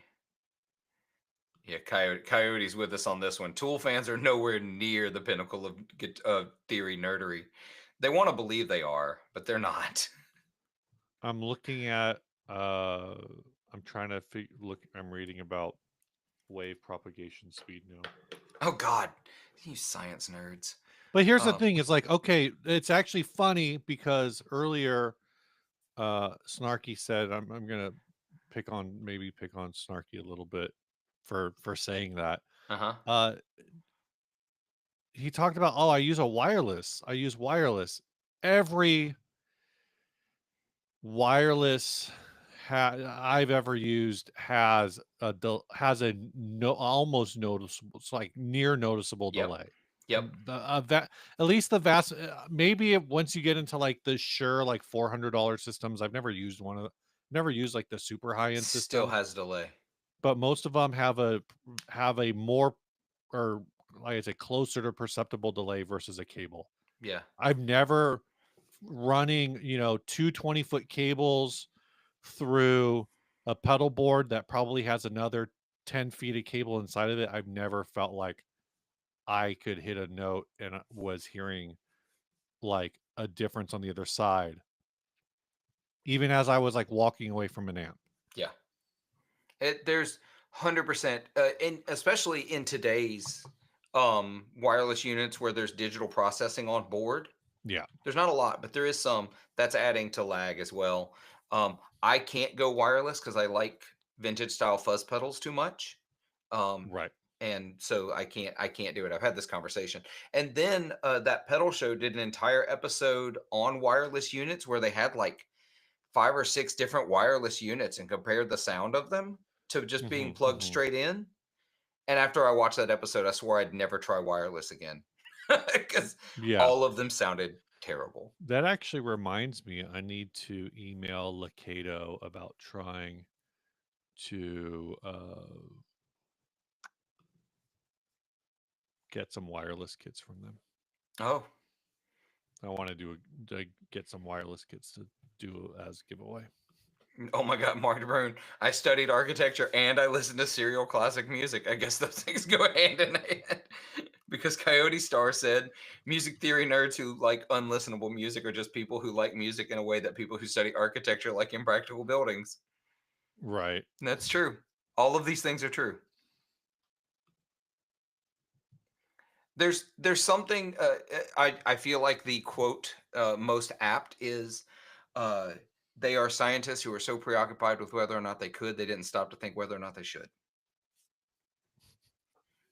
It's Jurassic Park. It is, but they're not wrong. Yeah. So, Yeah. all right, y'all, hit us with your more questions. I realize we're kind of picking and choosing through the chat because we can't answer all of them. Who do you think we are? The Studio Rats? Um, have you ever watched a Studio Rats live stream? Nope.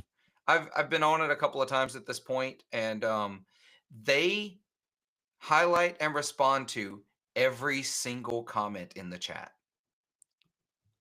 Every Do they have a single lot? one I of mean, them. I don't. I imagine they have a lot. They have like 100K, right? Yeah, they're a 100K channel. They get 100 people live stream when they live stream. Do we So want to? Do we want to tackle this question from Frank Lloyd Wrong? sure, let me scroll back up. I wasn't sure if we wanted to cover that. Um, oh my gosh, I don't like the chat system in Riverside. Yeah, it's rough, especially for a chat with any. Like, I can't imagine using this. Oh, I couldn't imagine using the system. Uh, if now, granted, I guess they're just single ended. Uh huh. Um, I've been watching every once in a while the Emily Harpist live Oh streams, God, no. and there's like, it's not just so like McKnight gets, 1,000 concurrent, viewers. I don't know how many Emily gets. I'm sure it's at least that many. Yeah, But Phil's is relatively quiet. yeah, it is. It is For the relatively for the quiet. number of people in there, it can move very quickly. But I think because it's mostly a older generation who kind of likes to hang out and take in the vibe and everything. Um, That and Amanda runs a tight ship over there. oh, Frank Lloyd Wrong's the guy that traded me the PVT 20. Awesome. Yeah. Oh, nice, The one back right there. Sick. Good to nice. see you. What I was gonna say is Emily's chats, I think I my guess is they are primarily Zoomers, uh Okay. older Zoomers, young millennials, and that chat moves fast. I feel like so I need to get back in there to see how fast we're talking. I feel like that pedal shows moves real fast. I've heard that pedal show. Amanda told me that pedal show moves fast. It is real fast. Um, They used to have the slow mode turned on, and now they don't, so hmm. it moves even faster. I feel like there's got to be some software that really helps with that, but I don't know what it is. Me either. I do think it's also fun that on Emily's they put the chat on the screen. Yes, that is. We could if we did OBS, we could do that. Is that an OBS thing? Yeah, you can do that in OBS. Richard says he thinks Emily gets 5 to 700, so maybe it's less than Phil's. For some Yeah, reason, because that I pedal figured it shows was over a more. thousand typically. Um, but yeah. So going back to that question that disappears, Yeah, I'll go back to it. um, I don't know, man. I don't know what's going on anymore. Yeah, I I would just say like every week it seems like there's a new thing. There's like so many. every We're very week. much um there's a brag, and this is like uh that there's a they called it like a brag Uh huh. uh that uh Trump signed 107 executive orders in, the first, we're not even through the first 100 days, right? Yeah. um and whether or not you agree with his policies or not agree with his policies, uh I think personally a lot of these executive orders are bullshit, and so many of them are getting just absolutely crushed Yeah. Yeah. by It's theater politics. by by the courts. Hmm. A thing I heard or read a while ago was that part of the strategy behind doing so many executive orders, for being in the news so much and dominating the news on a daily basis, is that with 107 executive orders, we're only hearing about like what someone has told us is the most egregious ones. Yep. One hundred And we're percent. so focused on these executive orders that by and large are going to get struck down, that between these executive orders and between like all of the bullshit, uh, we're saving you trillions of dollars that Doge is doing. We don't actually know what's going on at the functional level in a lot of these departments. Yeah, it's all scattershot distraction theory. So, but it is funny. The 107 executive orders now, I know a lot of those are like, oh, well, we're are rescinding previous executive orders. That's the defense. Yep. Um, but but this is one of those things where it's just like, I don't know, like, do we at what point are we just like, yeah, we don't actually care about the Constitution anymore? Can are we just fine to openly admit that now? Yeah. Well, here's what I'm going to do because I am going to pull this. Which I've argued that we've actually, as a society, that we've never actually cared about the Constitution. I would Like argue that one. that, I'd make that and argument. I'd make that argument, like, effectively there were constitutional scholars that argued that Lincoln did not have that the Emancipation Proclamation didn't do anything because it was unconstitutional. So, Yeah. So what I'm gonna do is I'm gonna steer us back to guitar with this though, because we were we will talk politics. I don't hide my opinions. Y'all should know mine. Steve and I agree on most things, if not everything. I don't know. We talk about this stuff all the time, but I want to talk more about the mental health of this, Frank. Um, that's good. Whatever you need to do. Um, I I I have to pace myself. I have to right. be. I can't be on all the time because it is some fresh new thing every day. Yeah. Um, take your time. Take care of yourself. Find your space. Uh, tag back in when you can, when you feel like you can, if you feel like you can. Find some space that makes you happy. And for me, guitar. That's it. It's guitar is my distraction. Yep. Sometimes it's video games, although rarely anymore. I don't play games as much as I used to. I Mm. am trying to finally finish Baldur's Gate 3 so that I can replay it. But yeah, find some you time. I think I hope we'll be okay. That's what I'll say. Um, so moving on. Uh Yeah, I see some people. Steve, you're spot on. But uh, I'm gonna move back to some guitar just because that's my uh mental Sure. health I mean, that's what happy we're here space. for. Yeah. Um. So gonna find some more. Uh, Richard says Emily also reads super chats aloud. Yeah, if we got super chats, I would read them aloud. I actually, so they, again, I don't know how their setup works. I wonder, I could probably ask Russ, but I'm not in a, it doesn't actually matter because we don't get enough of them. They have like a bot that reads a lot of their super chat. Like, I think if your super chat's Really? above a certain number, the bot will just read, da da da, don't, super chatted $10 and says, whatever. It's pretty funny. Yeah. Guitars seem to sustain me. Well, I mean, that's because you don't have a Bigsby. You shut up. They sustain just fine. That was a dead guitar joke. Yeah, I get it. Um, I get it. I love the Bigsby's. I'm thinking I might put a Bigsby on this thing. You should put a Bigsby on the R4. Do you know how hard it is to replace a wrap over tail bridge with a Bigsby? Just get a Can you not do it with a oh, I guess you can't do it with the There's nowhere Vibramate. to put a Vibromate. You just need the trapeze. Was it the B50? What's the trapeze Bigsby? B50 is just the cheap version of the B5, which is the horseshoe that you need the stop tail. Okay. That's Um, what's the one I'm Trapeze is thinking the of? B6. B7. B7. B7 B7 is is what the I'm Les thinking of. Paul sized one. You need the B6 for a B7 is Les Paul with a stop tail. B6 is a Okay. floating bridge, I think. So that might B work. B6 is the extra short hinge, whatever that Yes. means. Um, I can't believe how much I know about these things. So the B6 is extra short hinge, but you can use it on things like a 335. That's what a Yeah. 335 has. Is a Gotcha. Yeah, B6. design for use on large hollow body. Yep.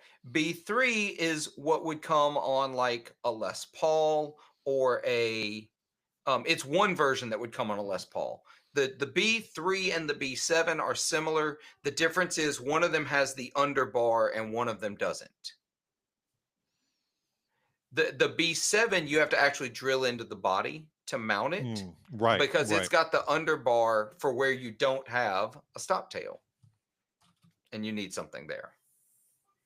The B3 is for like floating bridge. You don't drill into the body. Things like the penguin that I had has a B3. Yeah, yeah. I know I've studied way too much about Bixby's. I know way too much. Sir Frodo says, "Please give Near Automata a chance. I'm a video game. I'm checking that out. Okay. I'm not familiar with this. I'm looking at it. Looks pretty. Yeah, I can't even put the Vega trim or the Ducey trim on the R4 because it's a wrap tail bridge. RJ says he got a haircut, went to space, came back, and we're still here. I also adore Red Dead Redemption 2. I'm not as crazy as Steve. I don't go for 100% or anything. Um, I keep thinking about trying it online, but I'm always worried about like toxic communities in online games.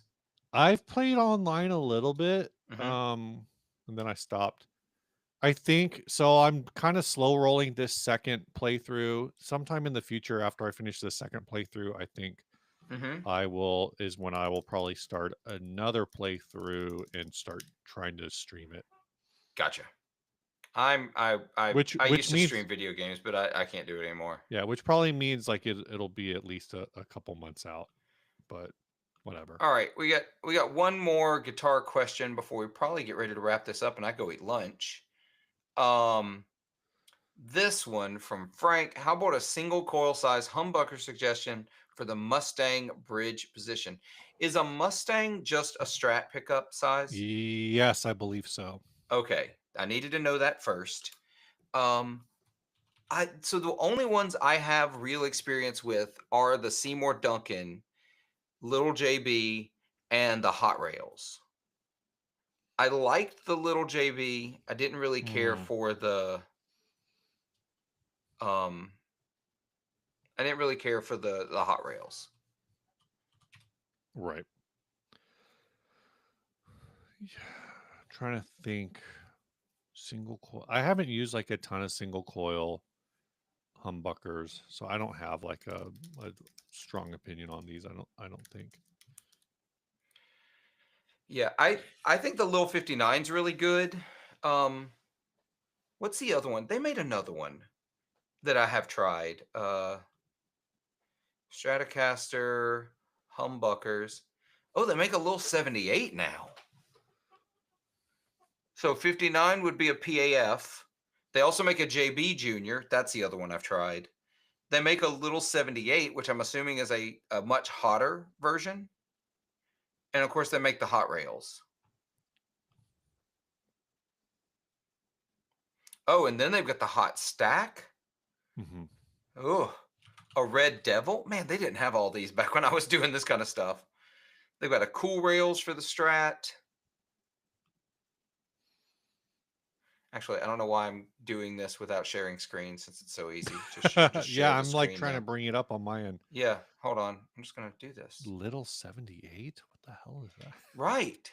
What is all this bullshit? Truce.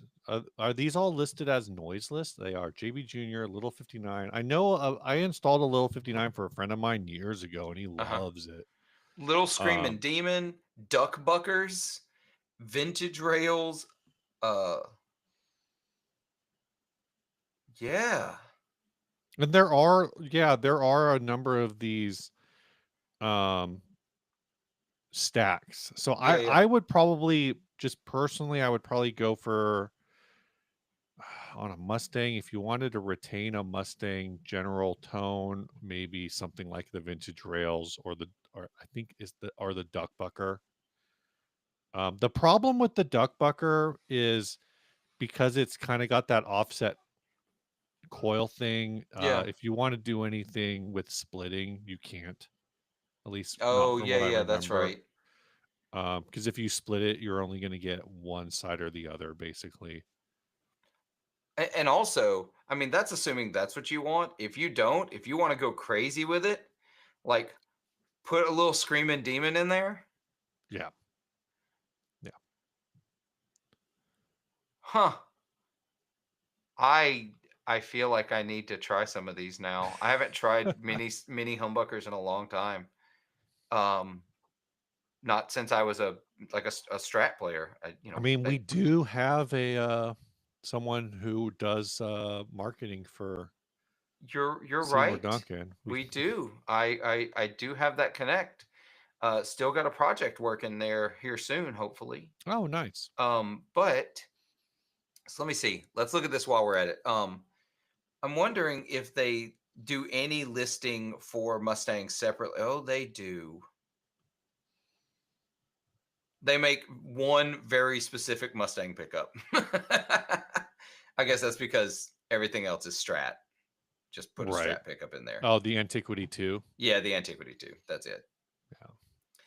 I think Seymour Duncan get overlooked a little bit at this point.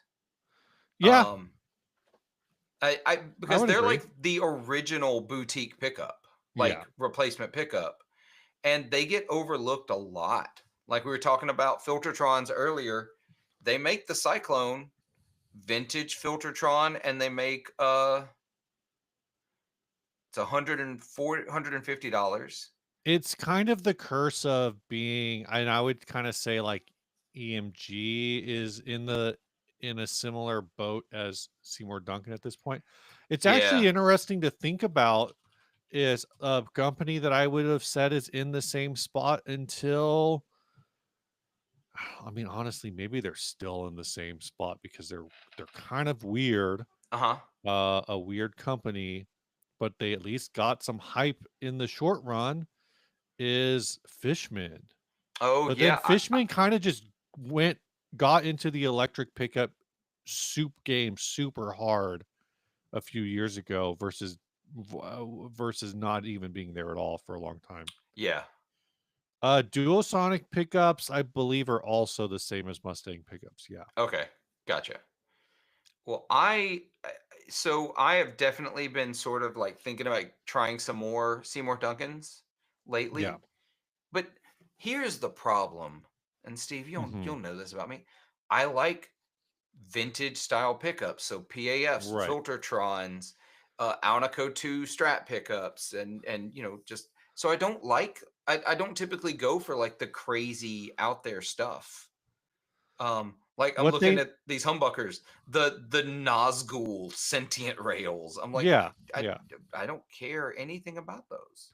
What somebody needs to do is they need to make, Michael in the chat says someone should make a single coil invader with the giant pole piece because it's a stupid idea. Uh, they don't have the hex screw pull piece, but that's basically what a quarter pounder is. What they really need to make is, since we just want to throw out dumb ideas, is a PAF that uses the invader screws. Um, well, how about this one then? I'm gonna change. But before I do, I'm gonna say it's really tempting.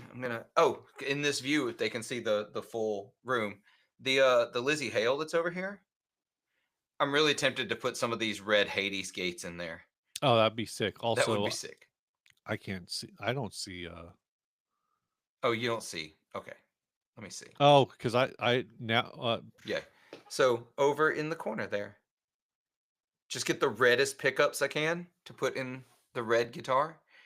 But here's one for you. You're talking about weird things like those kinds of pickups. Look at this Super Distortron. what? It's a Filtertron Super Distortion from DiMarzio. Yeah, that is seems very silly. Oh, it is really silly. But, But hey, you can adjust those pull pieces, so Yeah, why you can not? adjust those pole pieces. It could be very, very interesting. I'm not really hip on DiMarzio pickups. So let's see. Electric guitar pickups. This is all available at There Sweetwater. is still very much like a vibe of like back in the day too. I've always had this vibe is like you were either a Seymour Duncan person or a DiMarzio person. Gotcha. Look at look at this list of the series. PAFs, Tron, Super Distortions, PF57, Tone Zone, Crunch Lab, Evolution. So many pickups. Yeah. Yeah. I'm just going to go down here and click Strat Sized. Which still Okay. gives you 36. Yeah. But they've got the chopper as a classic. Both the chopper and the cruiser are classic hot rail style pickups. All right. Let's go humbuckers. DiMarzio Strat humbuckers. They're all blade pickups. Yeah. They're Yeah. all blades, which is cool. That's fine. I like the aesthetic of the Seymour Duncan like little 59s that look like little humbuckers. But I care about aesthetics way too much. David, put a dime bucker and an invader in the gold top. There you go. It's a great idea. Oh my gosh. So I'm looking back at comments now. A 4-blade humbucker, Yeah, the quad rail. quad rail. You ever see a quad rail? No? Yeah, it's two single coil. It's basically two single coil rail pickups in a Dear sweet baby Jesus. Oh humbucker housing. gosh. Yeah, it's pretty intense. Yeah, I found one on Amazon. Is that is that a thing? It's like is Amazon the go-to for pickups now? I'm trying to remember if those are the same because It like is yeah, that's what you're finding now, but and 1350, by yeah, the way. Dragonfire has them, but was it I feel like there was some company that was like putting them in a guitar back in the day. Kramer, that's what I'm thinking of. Oh. Kramer had a pickup. It was actually called the quad rail. That's I think what I'm thinking of. Uh yeah, if this is 17.8K, so this is one of the lower output quad rails. T Rose pickups. No, no, no, no. Not a quad rail. No, not a quad rail. Okay, 4 coil. Oh, for coil. Gotcha. Let me see.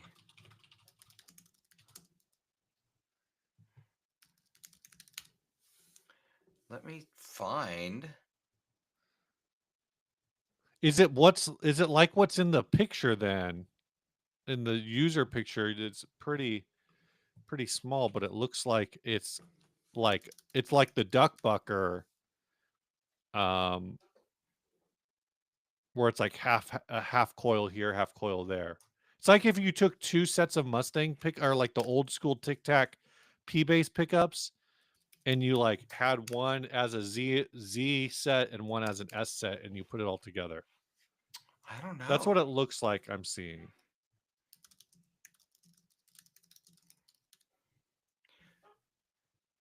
Can you share? I'm not seeing it. No, I'm saying look at the picture Oh. of on the user picture on what you just shared. Oh. Oh, I see. Okay, I get it now.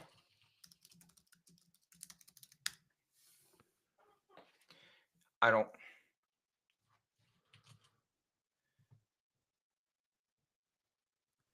I think I've seen those like that. I don't know if I've seen it, but and I'm not finding Like at first glance, my assumption would be that that is purely aesthetic. But since they're saying it's not, I mean, I get it. Um, I wish there were a way to blow this up. I can't blow anything up. yeah. That's another thing I can do on Ecamm that I can't do on this. Hmm. Um, Oh, Kramer had some crazy goofy pickups.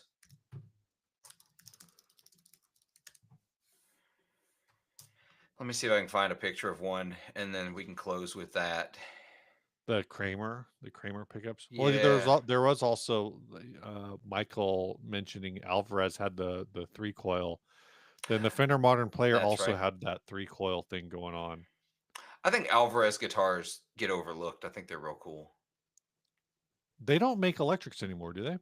Uh, Let me see. I don't know if they make any electrics anymore. And their acoustics are real good. Local dealer or local shop is a dealer. Uh huh. Uh huh. Um, yeah, they do not appear to make electrics anymore, which is sad because Yeah. I think they made cool guitars. They just have their acoustic lines, which is still Yeah. pretty. They're still pretty good.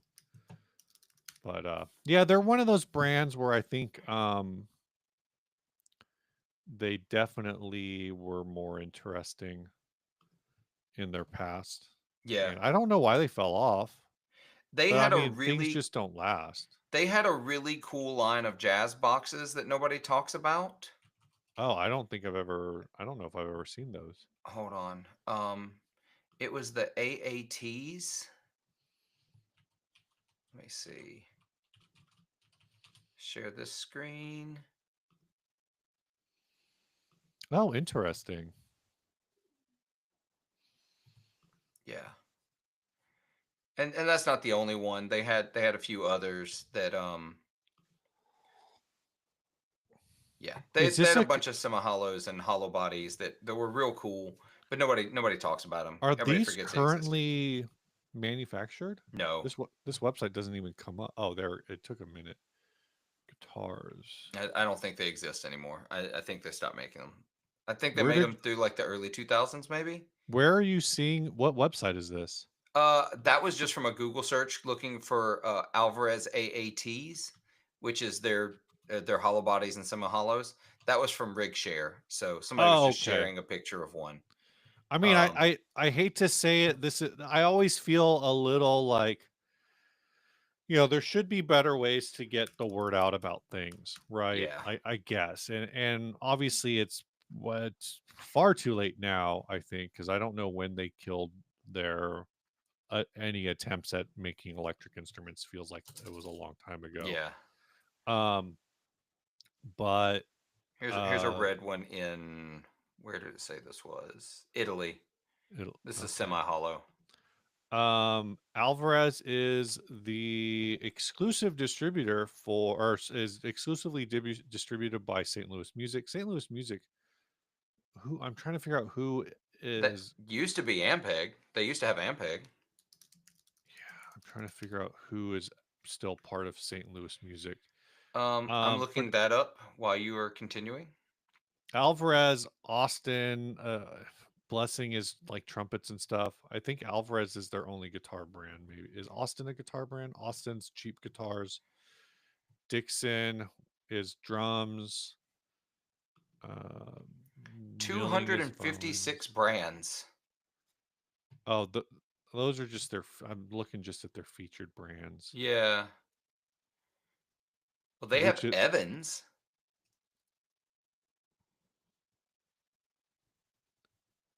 I wonder which of these are their brands versus because they also have Fender on here Yeah, you're right. versus who they're distributing Yep. That's what I want. I for. want to know what brands they Um, own, not which ones they. yeah, so I think it might just be those. And so in that case, Alvarez might be their only brand now. But what I was going to say is this is feels like an example, and again, not to toot the more companies are bad at marketing, use YouTubers better, but a lot of companies that I would people go like, oh, why don't you ever talk about this company or whatever? It's like, who? Right. And uh and the thing that Ryan has always said is if you want a brand to work with us, then go tell that brand to work with us. Right. Because it's impossible for any single person to know every brand that's out Yeah. there. There's just too many. It's also like, you're because of the way Ryan's schedule is typically, Hmm. he's not going to reach out to a company, say, "Hey, I really like your product. I'd love to do a product demo for you in 4 months." Like, it doesn't make any sense to Yeah. pitch scheduling, 2, 3, 4 months out ahead of time, like on a cold call basis, basically. So, Yeah. and I'm sure there are probably YouTubers that do it that way, but that's just not the way that we've done it. Yeah. Um, so Makes sense. Oh, especially I think when you're you're coming right. at it from like a paid work angle, it's like really hard to it's definitely would be harder, I think, to pitch like, "Hey, you want me to do I really like your product. You want me to do a demo for you for 4 months? You can send it in 4 months. So you're going to have to get on this waiting list.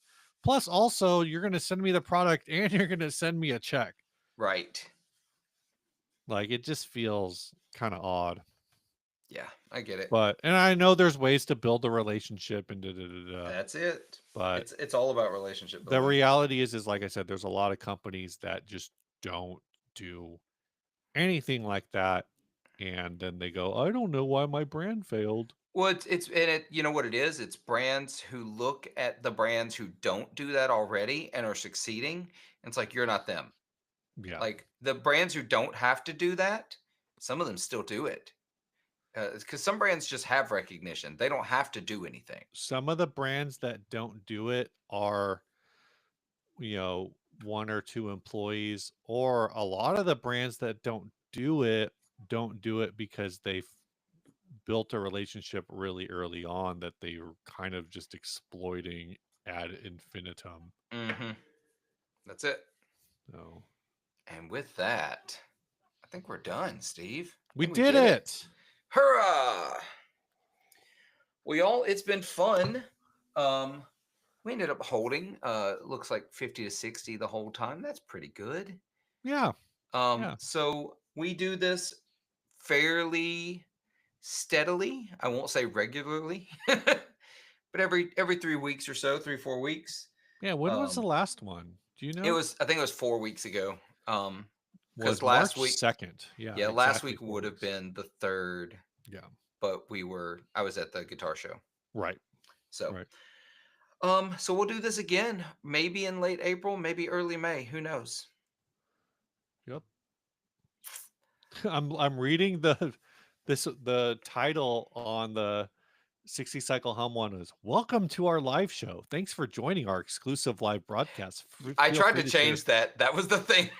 That was the thing that Riverside added automatically. And so you're gonna have to go edit that. Yeah, I'm doing that now. Part of me always wonders like should I do the McKnight thing and and like download the thing and then maybe I'm not going to change it. Uh should I download the video and then timestamp it and then put it back together? Absolutely not. You want to know why you don't need to do that? Because I can give you the timestamps out of Riverside. It'll automatically give them to me. No, I It'll know, but it'll AI generate them. but I think the reason he downloads it and puts it back up is because it also then it like pushes it into the algorithm a little differently. Oh, I gotcha. Yeah. It's a 2 hour live stream. The algorithm Yeah. doesn't care. All right. Well, yeah, thanks everybody. I do want to say that. I know you already said Yeah. it. And stay grounded. Later. Happy Sunday.